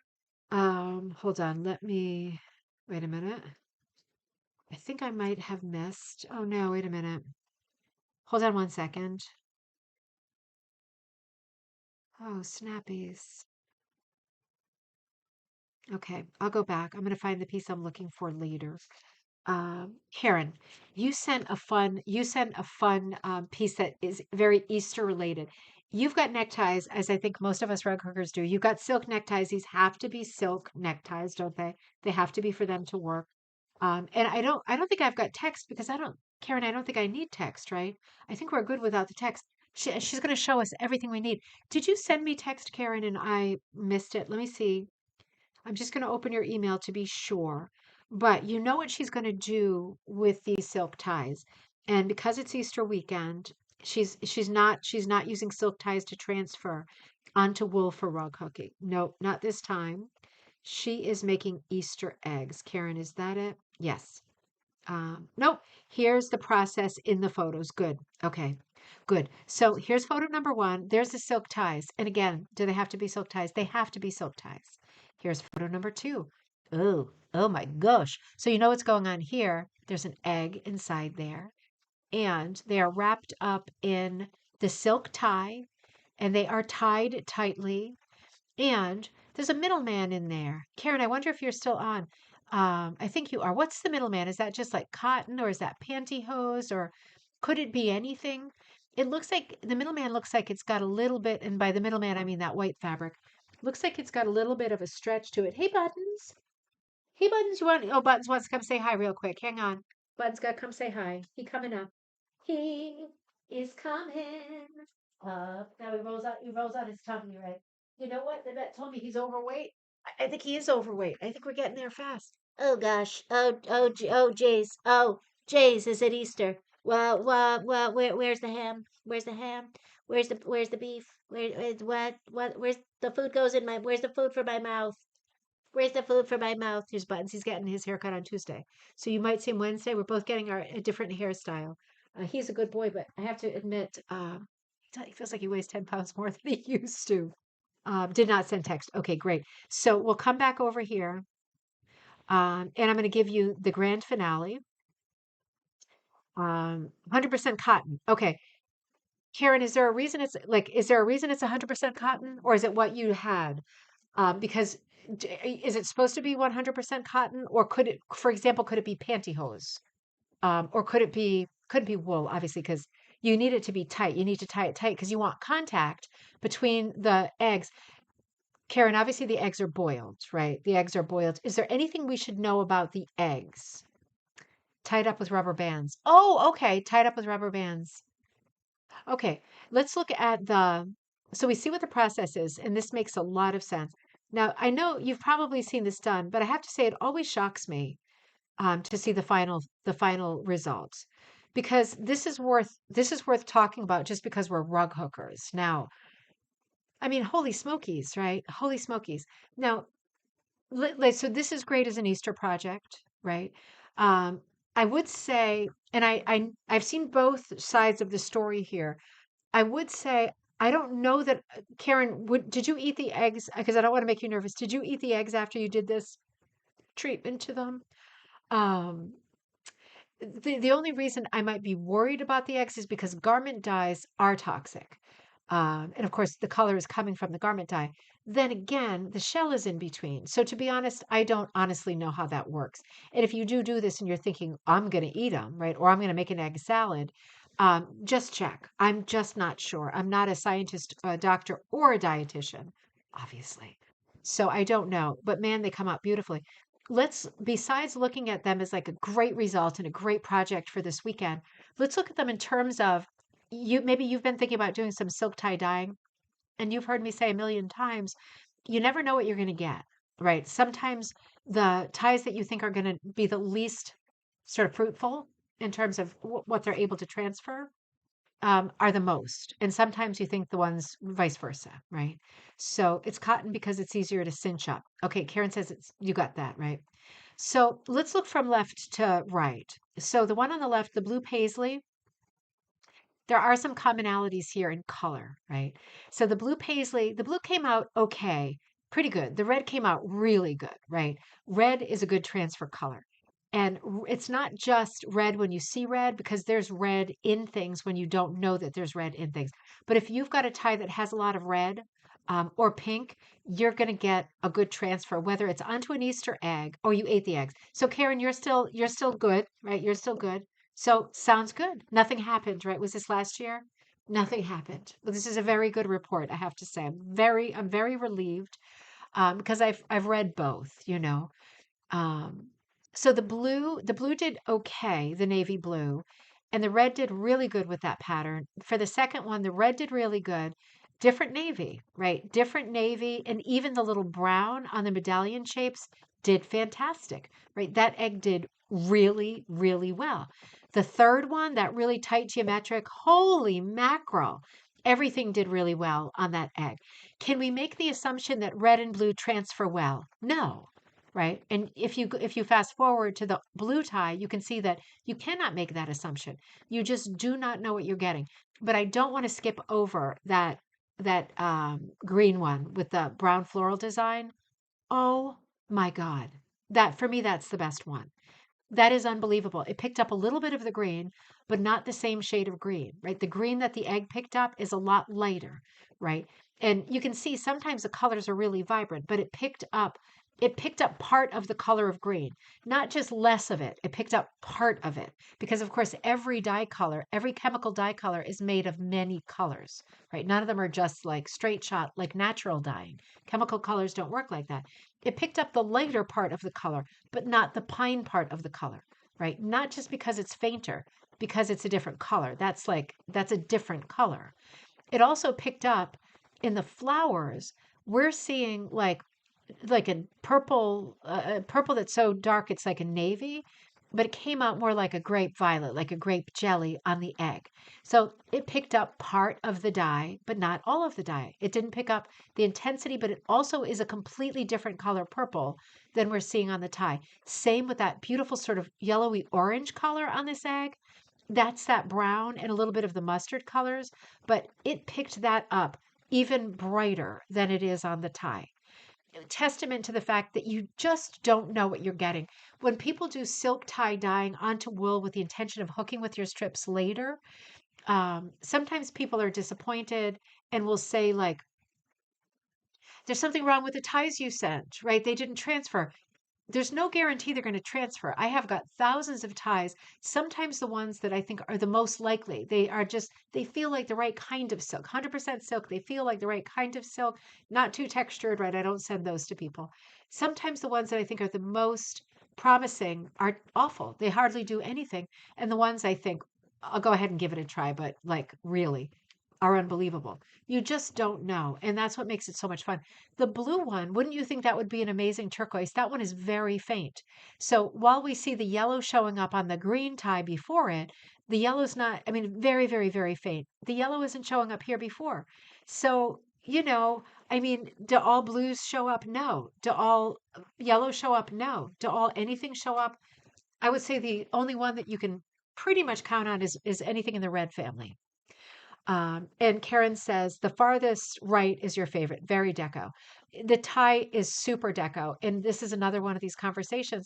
It did different colors. It did the red stripey inside the motif, and it didn't, I don't see the yellow. I'm not sure that it did the yellow. It might have done, you know what? It did the yellow that's right next to the red stripe, but it didn't, must be a different color yellow on the sides of that motif because it didn't take that.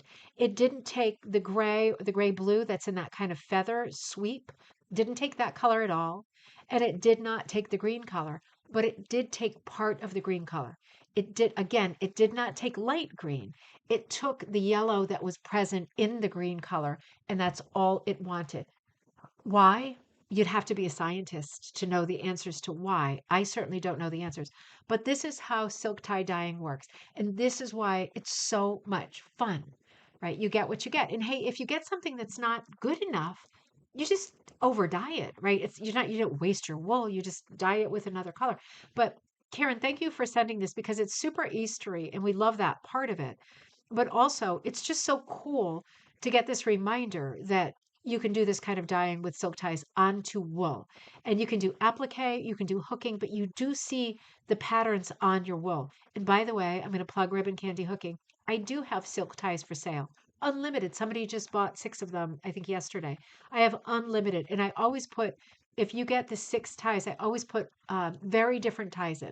Not just different colors, but different patterns so that you'll have variety, right? And I don't know how much they are on the top of my head, but they're not much. They're very inexpensive. Very fun thing to do. So think about that. Great project to create some new supplies for yourself. Karen, thank you. That's super, super fun. Annette, you sent in this beautiful project. I saw you posted up in our Facebook group, and I asked you if I could use it because sometimes I know you work on projects and stuff. Your company is called East Coast Punch Needle, and Annette, you always do gorgeous work. Very Canadian in flavor, very stylized, very, very cheerful, lot of humor, right? Very sort of light-hearted, good-natured, cheerful work with great color blasts and very, very strong design sense, right? Very well done design, right? Because, composition is composition and anything goes, but really, Annette, your work is excellent. It's really good. So this is your work in progress, your springtime work in progress. And you say, I hope to get more done today. Thank you for the message. I just saw it this morning. This is hopefully going to be a cushion for you. Never sewed one before, so I'll see how it turns out. Oh, you're going to do fine. That part's going to be so easy for you. And Annette says, have a great day and happy Easter. Yeah. Yeah, I love it. I put it on my cushion, on my couch as a cushion. Absolutely, right? Wouldn't you? I mean, who wouldn't? Isn't it so cheerful? So you see, Annette is doing a punch needle technique where the working side is the correct side. This is a totally different conversation. What is the benefit of that? Well, the benefit of that is you get very crisp lines. And I think the thing that most people, if you've tried punch needle and you've decided it's not for you, I think the main reason that that can happen is because people like to see the finished side. They don't like looking at the working side. You want to see how it's coming out right now. Not everybody, right? But when you do punch needle and you work in this style, right, and you are working the correct side, the finished side, then you really can see what you're doing. And it's very tidy. You get very crisp lines. And that if you're doing things like you're doing here with talk about tulips, right? Great tulips, the breakdown of the tulip with those two kind of seed designs or leaf designs, very mid-century modern motif, very, very strong, super clever, super strong. You can see that so well because your pile is so low.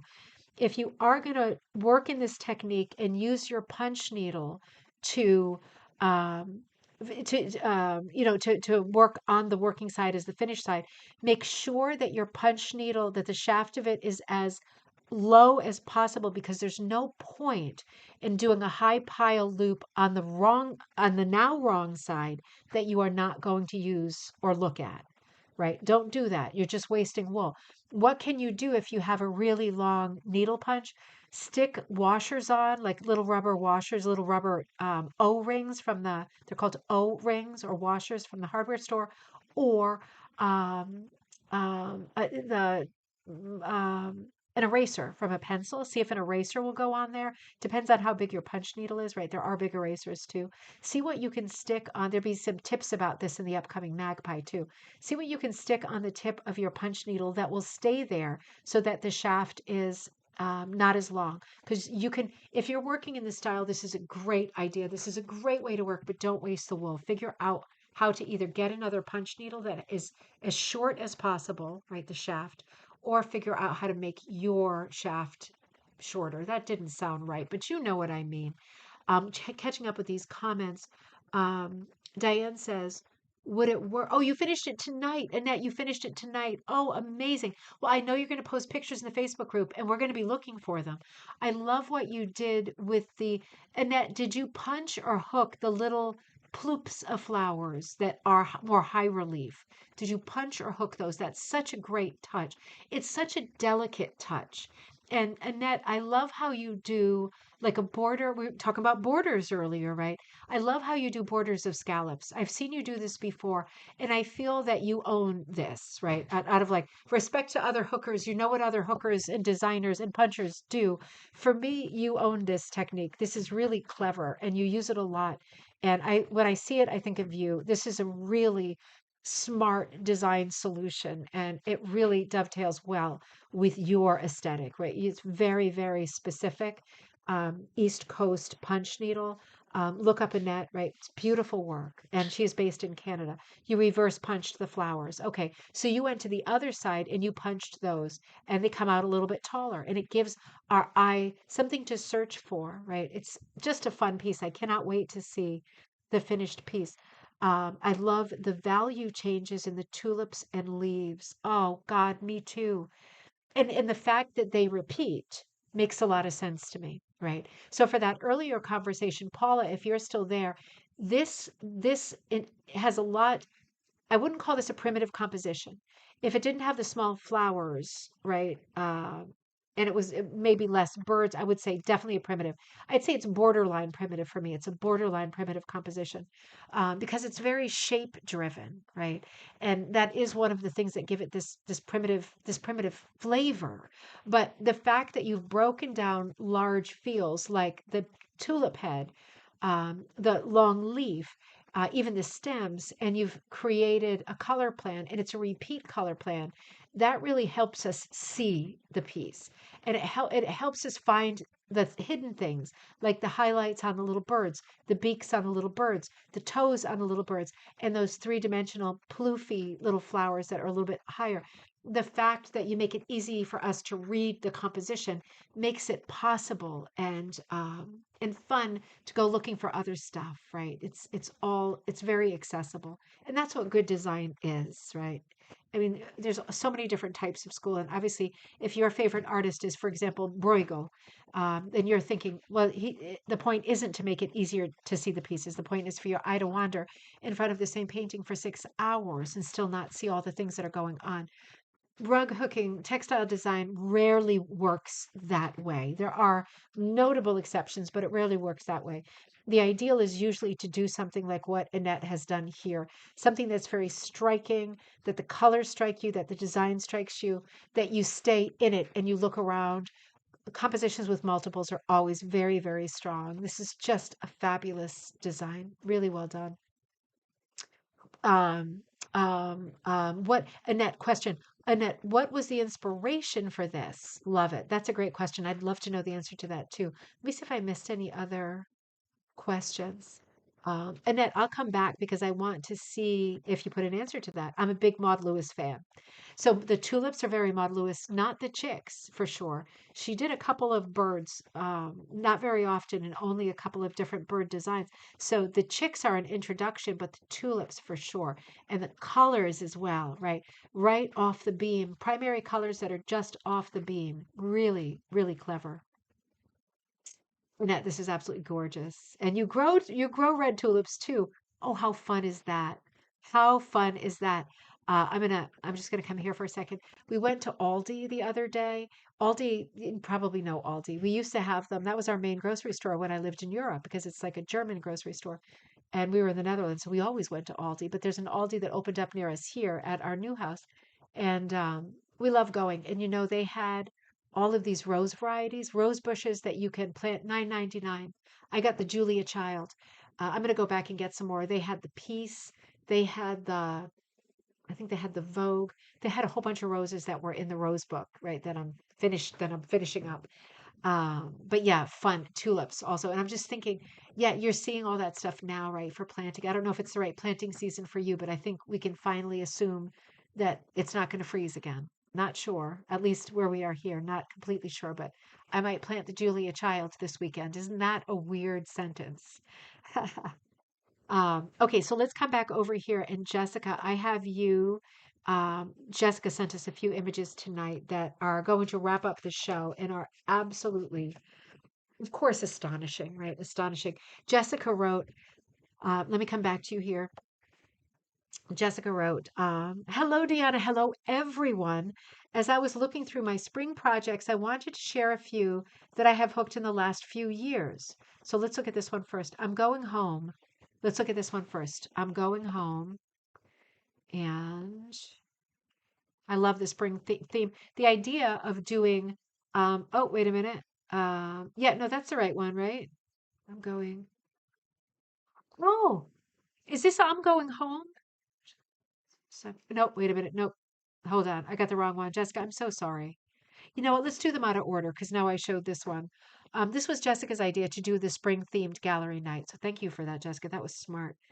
Let's see. Oh, okay. I've got them in the wrong order. I'm sorry. So this is, Jessica says, I've also included painting pioneer painters. That's this one. A, a spilling the tea design that I'm currently working on as I listen to gallery night. So you're working on this right now. That was surreal for a second. I'm planning on painting or needle felting in the skirts. I haven't decided which yet. Ooh, oh, that's such a good idea. So this is one of the designs that Jessica's doing a bunch of designs for the next book, the patriotic book that's coming up, called Spilling the Tea. And this is a design, this will be a ribbon candy hooking design that appears in the book. And the backstory here is about the forgotten female painters, of which there are surprisingly quite a few, of the late 18th century. 18th century. Uh, yeah, no, I'm sorry, Jessica. It's me being a boob. I just love the idea, and Jessica loved the idea too, that there were female painters from this period, right? Like the 1700s, the late 1700s. And of course, you know all their names. No, you don't. I'm being sarcastic. Of course, you don't know their names. They were females, right? They were females. You don't know their names. But Jessica's bringing them to light in the pages of the Spilling the Tea book. And I just love this piece. I also love the sort of diversity of this piece, Jessica. I love that. That was really thoughtful and really well done. They look different, right? They have different backgrounds. They're very different people. Absolutely love it. But yeah, every chapter in Spilling the Tea will be about a moment in early American history, right through the Revolution, that talks about not so much patriotism, but talks about stories of people, things that happened, the way life was, and a lot of forgotten stories. So I love this piece, Jessica. It's going really, really, really well. It has such an artistic flourish to it. And I can't wait to see what you decide to do in the skirts. The skirts are the largest fields. The sky is broken up by the swirls, but the skirts are the largest fields that are not populated in this design. So it's very clever of you, and leave it to you to Sandy, to think about how you're going to use that space, because those are some big spaces, right? That's an interesting thought. Can't wait to see what you do. Now let me get the next one right. Okay, this is it. So this one is called Going Home. Wow. Jessica writes, I was inspired by Deanna's rose designs and designed a rug featuring my grandma and my grandpa as I imagined them in the 1960s with their favorite roses. With their favorite rose, one rose, the Dolly Parton. Yeah, and that is you know what? I think that Aldi's had the Dolly Parton rose. I'm not kidding. I'm not kidding. They had some of the best roses there. 9.99. So this is how you imagine your grandma and your grandpa in the 1960s. Oh my God, with the Dolly Parton rose. It is a classic rose. Such a beauty. I just love this piece. I did a lot of internet research for this one. I looked up what their uniforms looked like. My grandpa was a mailman, and my grandma was a nurse, and used Google Earth to see what the view, oh my God, from their front porch would have been. Oh, you're kidding. This is the view from their front porch.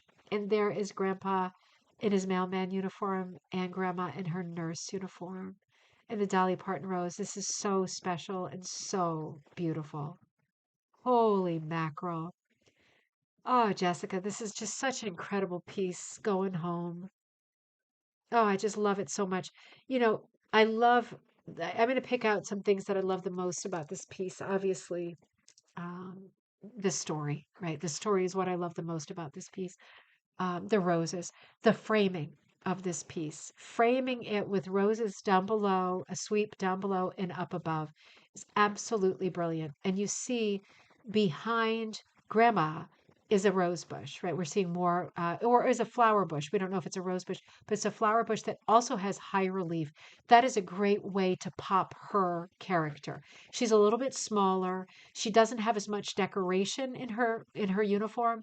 It's a great way to pop her by putting her against that beautiful background where your eye wants to go anyway. I love the gentle landscape in the background. I love that it is vertically broken up by a series of shelves, right? The brown ground is very striking, sandy, and very old fashioned looking, like a dirt road, right? I know it's the 1960s. It's not like the 1860s, but still, it has a very old-fashioned look. And then we're seeing shelves or levels of interest as we move up and see different parts of the landscape too. Finally, the horizon where there's a little house, little friendly house.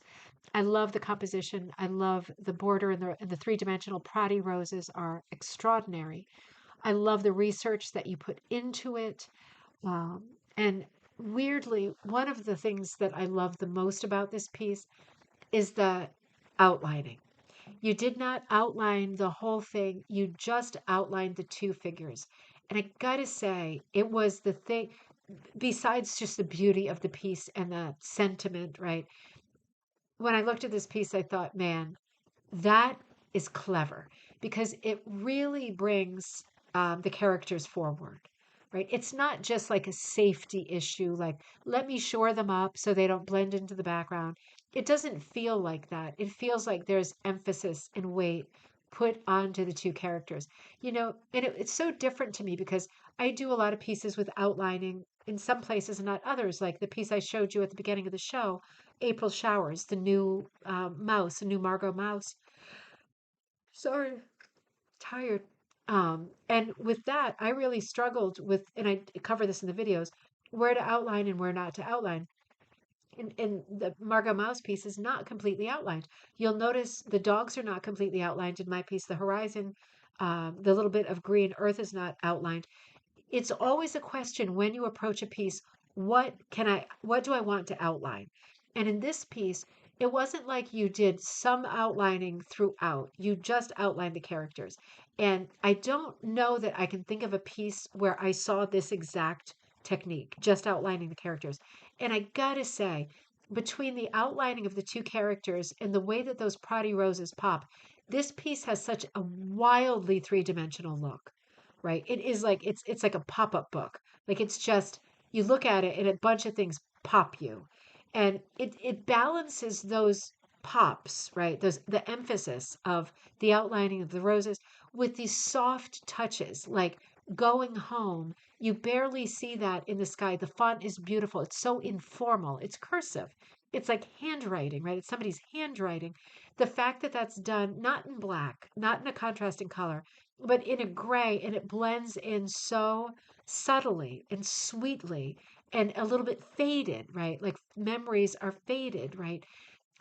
Into the sky is so soft with the soft houses. They're not sharp, they're not stark, they're not outlined. They're just romantic and soft and gentle in the distance.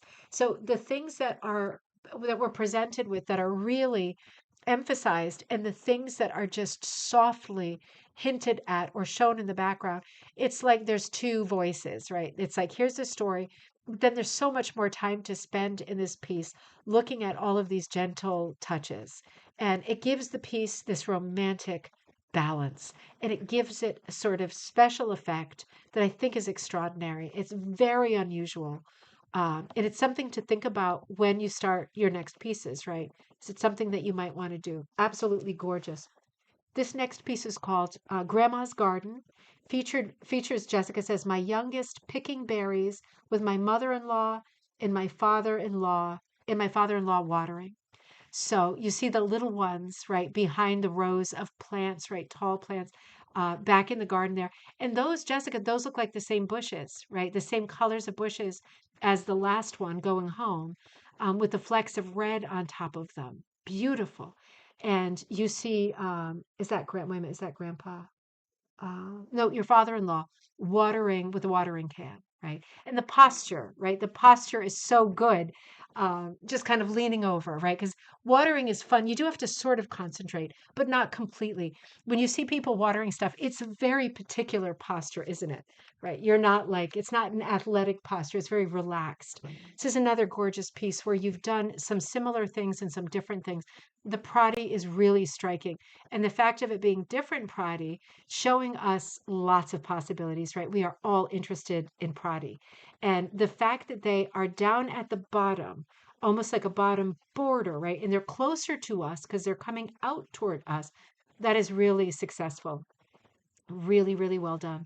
I love looking past these flowers. Looking at the flowers is very satisfying. But when you look past the flowers, it's almost like you're peeking between them and you're seeing the rest of the story. You're seeing father-in-law watering. You're seeing the two little ones in the garden. It's a family story. It's a familiar story. And then I look beyond and I'm seeing the netting, right? What is the netting representing, Jessica? Just I don't want to say the wrong thing. I love it's like a veil, right? It's like a misty veil going across. It's not weather, for sure. It's not weather. Super, super pretty. But I see beyond and underneath it trees that are hooked in not necessarily tree colors. And this is where your brilliance comes in because we're seeing grass or ground colors that are more toward yellow, that are not exactly ground colors, but we really need the yellow in there because we need a break at that point. We need for the figures in the story to be a little bit closer to us, and you give us a break with that more sort of tan color. and the tree trunk, and then you're showing us trees at the top that are not tree colors. I see the yarn. I think that's yarn, and like they're not tree colors. There's some tree colors present. Um, oh, it's bird netting to protect the. Is it bird netting to protect the berries? Ruth's asking. Well, that makes a lot of sense, doesn't it? These are things that I don't know as a gardener. I love the techniques. I love the thought. Something about Jessica that is really striking is she has thought everything out. And she's thought everything out, but she does not depend on realism, right? She depends on impressions. And the impressions are always winning. The posture of the father-in-law with the watering can, the posture of the kids, right? They're interacting with each other, one in profile, one kind of looking down or picking, all of the three-dimensional flowers, showing us the variety, like the riches of the season, right? All of these things in bloom. And again, it's storytelling that works in levels from the bottom up. We're peeking through the flowers and we're looking in at a scene of other people, right? There's something a little bit like sneaky about this. Like, should we be peeking through? We're seeing a glimpse of a family story. Jessica says, yes, they use netting in the garden to keep the critters and the deer out. So it's part of the story. See, I didn't know that. That's really exciting and interesting because it works. It's really beautiful and it works. And some of you know that, right? Because you're better gardeners than I am. I just love the three-dimensional flourishes. I love the original pattern. I love the mix of techniques. I also love the way that you chose for you've got like a cord binding around the last row of hooking, and you've done a wrap around a cord in these beautiful soft pastel colors. And oh, thank you so much. I love that the chocolate tea. I love that fabric and those pastel colors. It's so gentle. It's so soft. This is a very lush picture, right? Things are growing. We've got those first greens, right? Things are growing, berries are growing. We're getting into that warm weather, right? This is lush green. But there is still something so soft and delicate about the flowers, about the pink, about the netting, about the soft colors in the border. Absolutely extraordinary piece. Another extraordinary piece. I'm going to have a quick sip of my tea. Hold on one second. Oh my gosh.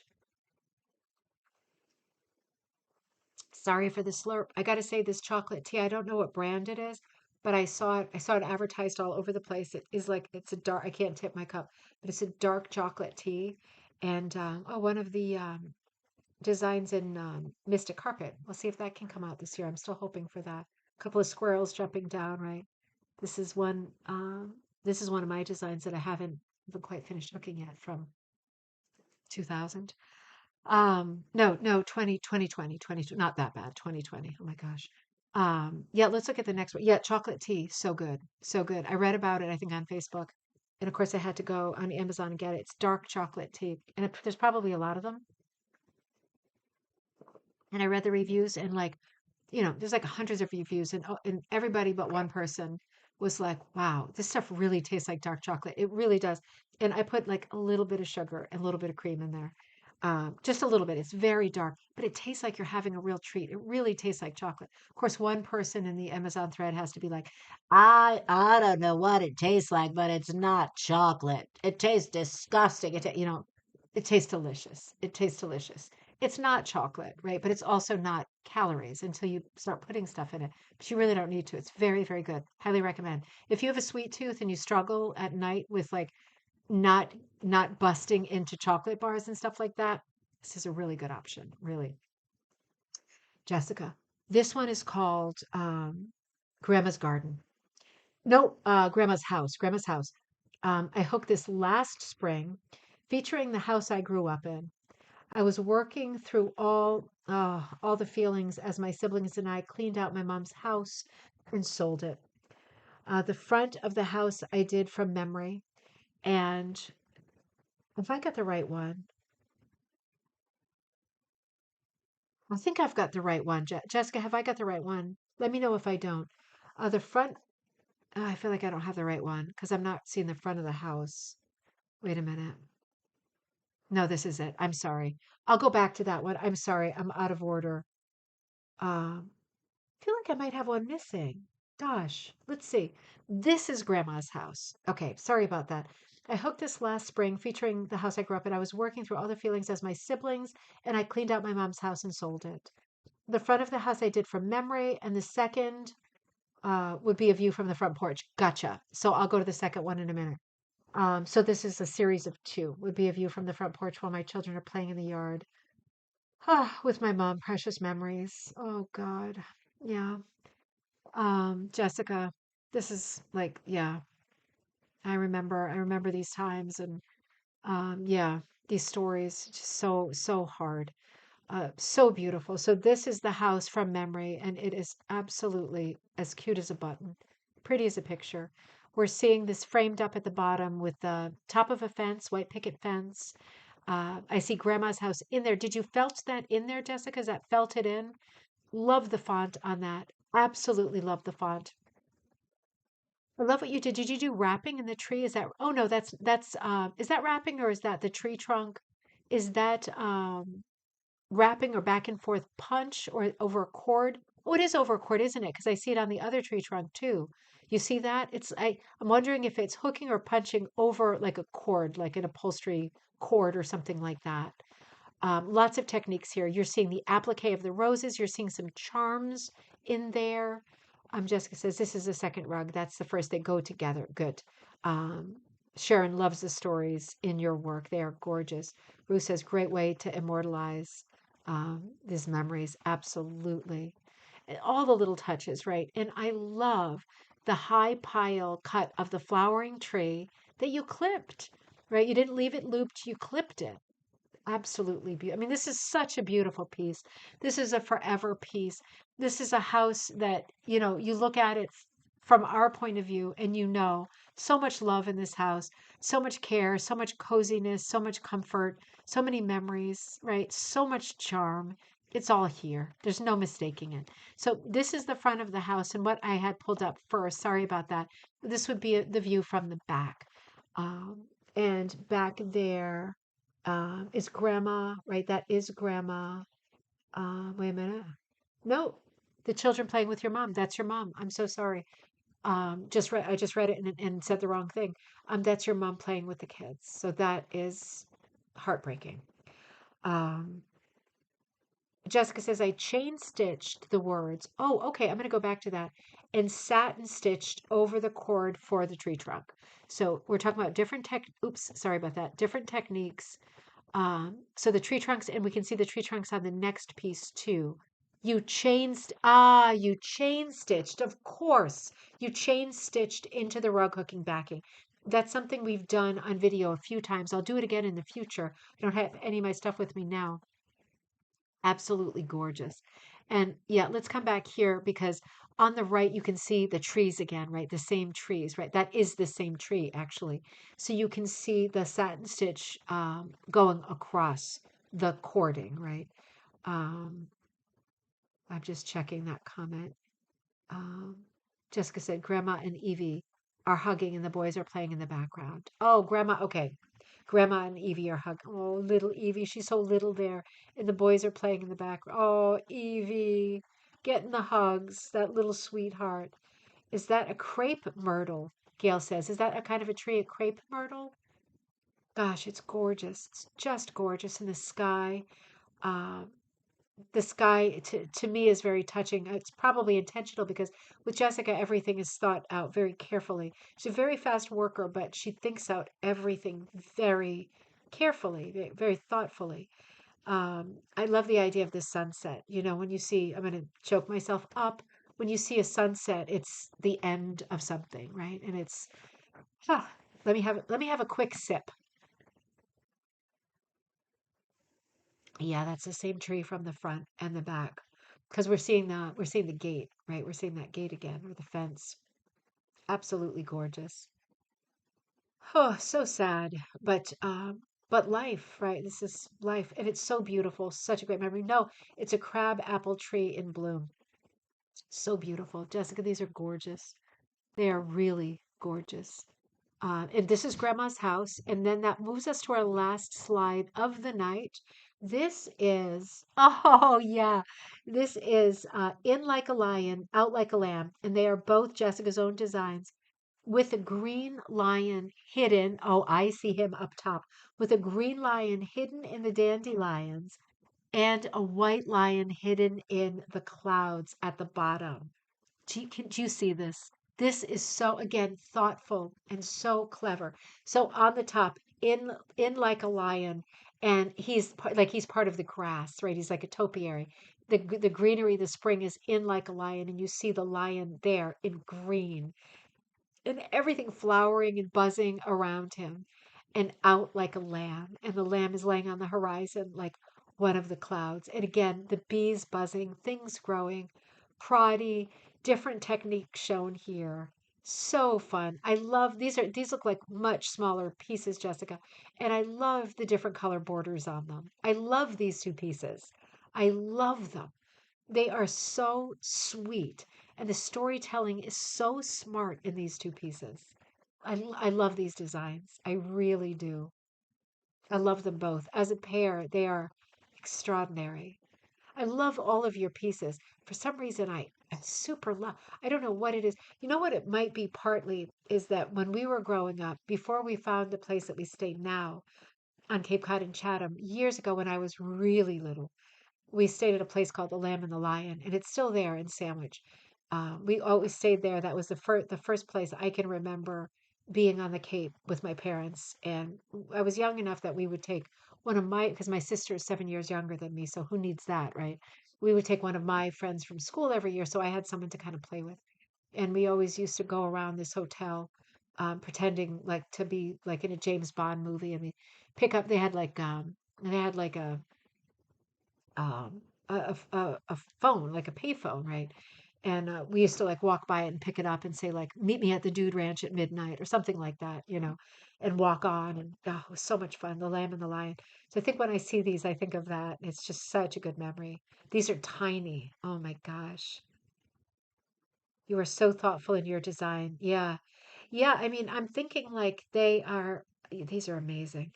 Um, I'm thinking, Jessica, what is the word? I'm leaning back in my chair now, so I'm further away. Um, what is the word for it? I mean, thoughtful and all of that. I mean, everybody's very thoughtful and deliberate. Well, that's not true. I'm not always. I am with designs that are going in books and stuff, but when I'm just left to my own devices, I'm like a steamroller, right? It's just like that, that, that, that, that, right? I'm just like crazy and I don't have a thought in my head. And obviously, if it's work stuff and I'm doing a specific project or theme, I've got to buckle down and think about what I mean to do, right? But there is something about rug hooking that allows you to just work and get carried away. And that is the beauty of it, isn't it? But there's something about Jessica, like she just works differently. Like Jessica, your brain works differently. You you you you stop yourself or you plan ahead really well, but you have thought out every device in the piece. Like you have eked out all of the symbolism that you can, and yet your pieces never look crowded with details. Like I guess I would call you like if it was such a thing like a symbolic hooker or a symbolic rug or something like that because your pieces are so rich in symbolism and I would think if I tried to do that, like like to make everything in it be meaningful, I would make a big mess, but you never do. You never do. Even with tiny pieces, you don't. I think that's incredible. So maybe that is like your I'm thinking like, wouldn't it be fun to have a book project and highlight a whole bunch of different hookers and Jessica's chapters would be like the symbolic hooker. I can come up with something better than that, but meticulous, also very meticulous. But just like the symbolism. I guess the symbolism is what makes the storytelling, and for us that can be it's so heartbreaking and so beautiful, and um, and I just feel like when I look at your pieces, that particularly the really sad ones from when you know that your mom was sick and you were like on the last year. Um, I'm thinking about like how you, like Ruth said, sort of memorialize that time during and after. and how the pieces don't have like they're sad to me because the subject's sad, and I always like, uh, over I'm always over emotional, but they aren't like soppy sentimental pieces, right? They're just, you do it in a way that's very clean, and but still like so touching. Really, it's really something, a true artist, right? Ruth says a true artist. And, not everybody can do that, and not everybody is meant to do that. And I'm sure there's things that, I mean, Jessica doesn't do that other people do, right? We're all good at different things. And I think the main thing, right? The main thing is not to be, in my mind, it's not to be the best at everything or not to have the most techniques, right? You have the most techniques and you win. To me, the main thing is to figure out what how you like to hook, how when it's the most fun for you. If it's like a certain subjects, or like if you like doing seasonal stuff or holiday stuff, when is it the most fun for you to hook? And what kind of hooking, like what sort of subjects, and like primitive hooking or technical, very technical, small hooking, like what kind of hooking really makes you happy, makes you excel, makes you work easily, makes you second guess yourself the least. That's what I hope that we will all find. I feel like I found that for myself. I don't feel like I have a real distinct style like many of you do, but I love the stuff that I make, and I have a lot of chaos in my head. So that maybe represents that I don't have a distinct style. There's lots, right? And it comes out here and there, and it comes out different each time. But for me, I'm usually very satisfied with what I've done because it represents my color aesthetic and the way that I like to design. And I usually have fun hooking, even whether I'm being thoughtful or not, I have fun hooking. And for me, that is like the one thing that I wish and hope for all of you, that all of us, for people who are just starting, or people who have been hooking for a while, or people who took a break and are returning. My wish for you is that you find what the part of hooking that you love the most, and that you give yourself permission to just do it all the time. Like forget about doing things that are challenging because your guild is doing that technique, or you're all doing a challenge in that technique, or you've got this class coming up. Unless you want to, I would say forget about that stuff. Figure out how to dig in to what you really love doing, because that's the only way that you're going to get better and create a style, right? That you're uniquely happy with. So I feel like Jessica did that immediately. Like as soon as she started hooking, she did that exact thing. And it's a gift, right? Because it just doesn't happen like that. For her, it happened like that. But at least when we talk about her work and look at her work and the storytelling and stuff like that, we can say, put words together that make sense and say, yeah, maybe I'm a little bit too uptight in the way that I work. Maybe I'm too hard on myself when I work, right? Because sometimes I feel like putting something down, or I get sick of it, and I've got a lot of projects going because I get sick of it. Maybe you're too hard on yourself, right? Maybe you just have to think about what you like to hook, what other styles of other people's you like, and just go straight for that and forget about all the noise of what other people are hooking, because none of that matters. Agree. I can always tell it's Deanna's work. Oh, thanks. Thank you. I mean, I always hope to have a distinct style, but I never feel like I do. Diane says real cooking superpowers, like hero show would be a funny book. That would be a funny book.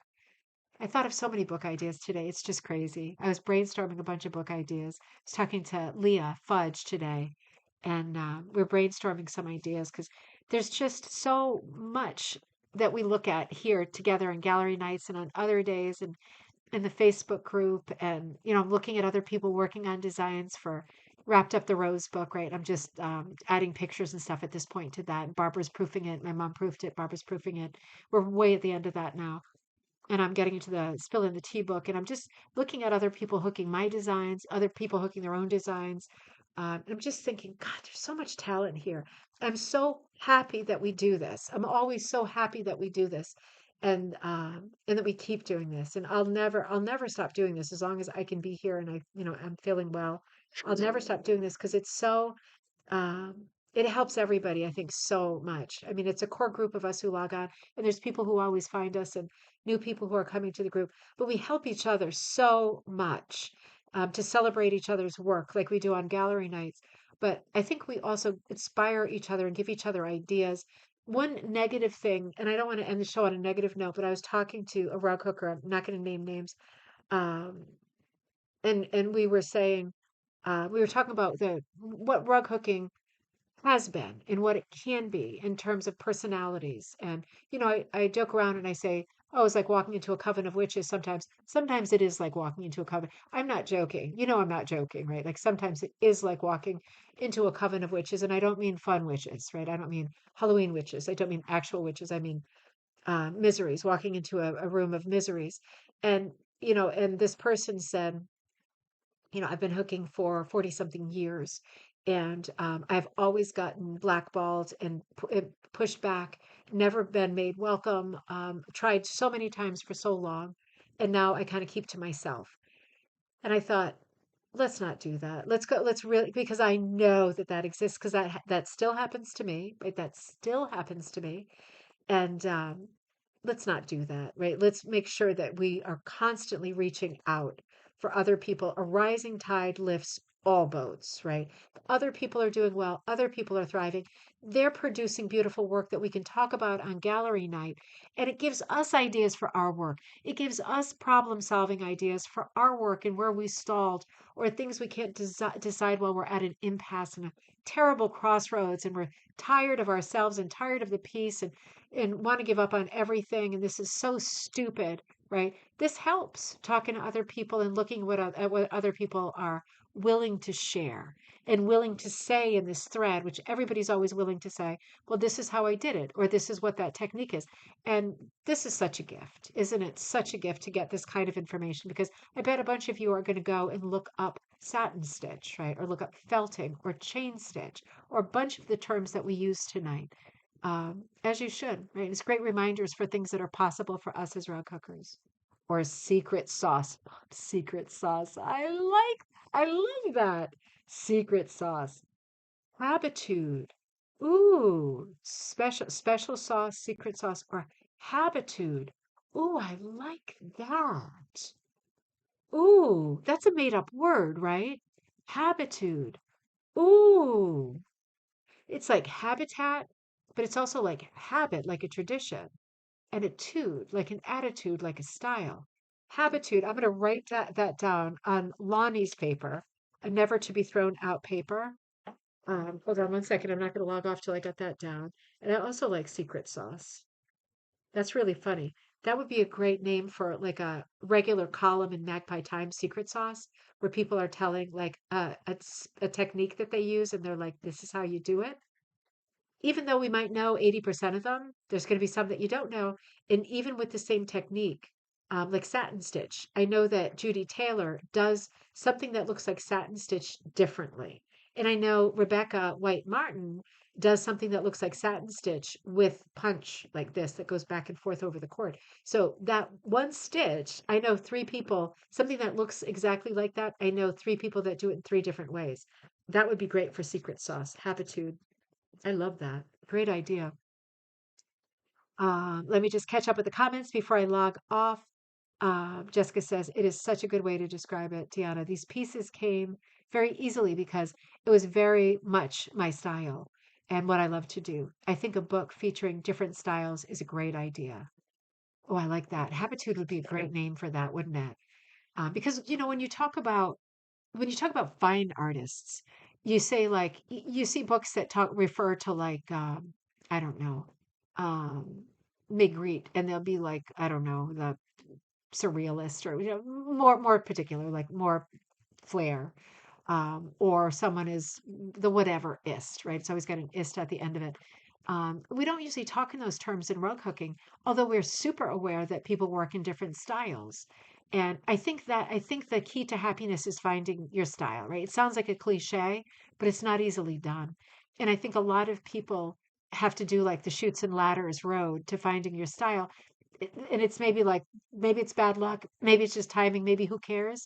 But like, I think a lot of people to find their style have to try like they take a lot of dead ends or cul-de-sacs, and they take a lot of roads first. And other people, Jessica is an example, already like just started, worked in a style that was already her style and didn't have to spend any time figuring it out. That's a real blessing, right? That's not like That's not what everybody gets.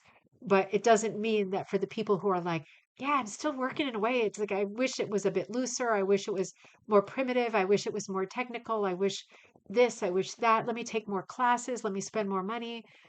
Maybe you just need to sit or talk to people who work in a style more like the style you like. You don't need to work. You don't coming from a teacher, you don't need to work with a teacher. You definitely don't need to work with a teacher. You need to work with someone or sit with someone whose style you love, right? And you have to soak it in and figure out what they're doing. And then you do it too, but with your own work, right? That's how styles are. That's why there's more than one impressionist and more than one surrealist. You're allowed to do that. That's not copying. That's like being inspired by someone, right? Copying is copying. But yeah, forget about teachers, forget about classes. It is nice when you shop in the ribbon candy hooking store, I've got to say. Of course, that's very nice. That's what keeps this channel going, and all of that. But honestly, like honest to God, um, get with someone or contact someone whose work you love and figure it out. You know, figure it out. Sit with someone in your guild who maybe you don't normally sit with, but you love what they do and it's magic. Sit with them. It rubs off. It will definitely rub off. That's the way to do it, right? Every a million classes in a row, it's like psychiatrists, right? None of them might be right, and they might not have the answer for you. It's go toward what you like, and that's where the answer is. Follow, follow, follow, follow. It would be a good idea. Deanna style reminds me of how my mom did her artwork when she was alive. Oh, Ruth, that's really nice. That's nice to hear. Um, and my mom says, no, it's an actual word. Is it habitual attraction to an activity or thing? Habitude. Is that an actual word? That's fantastic. Let's not use that word. Like, let's not use that word. I'm going to keep it under my hat while we shape up another project. I think it's a perfect name for another project because it's one of those words like my made up word, pardon me, disappointed, because sometimes I'm both PO'd and disappointed in equal parts. There wasn't a word for that, so disappointed fell into place, and I use it all the time. People definitely know what I mean when I say that, and they back it up when I say that. Diane says, storm has arrived. Nasty thunder and cracking. Yuck. Oh, I'm so sorry to hear that. Get tucked in. Get comfy. We made it through the show without any disconnects. Thank you to everybody who sent your work in tonight. Beautiful job. Everything was gorgeous. Very inspiring for springtime. Hope I didn't miss anything. I had a lot of extra stuff built in that I pulled off Facebook. But instead, with that wasn't sent to me. But instead, with that time, we did a lot of sketching, and we're also like running late as usual. So I hope that some of the sketching helped you ignite some ideas.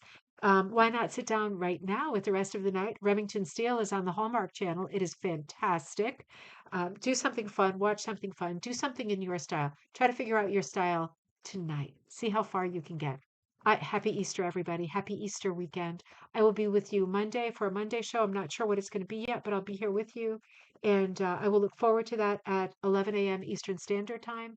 Um, yeah, and if you need me in the meantime, ribboncandyhooking@gmail.com. Remember, if you are in or around Massachusetts and you're thinking about going to the Hook-In, the Bedford Hook-In in Bedford, Massachusetts, right, which is near Concord, Mass.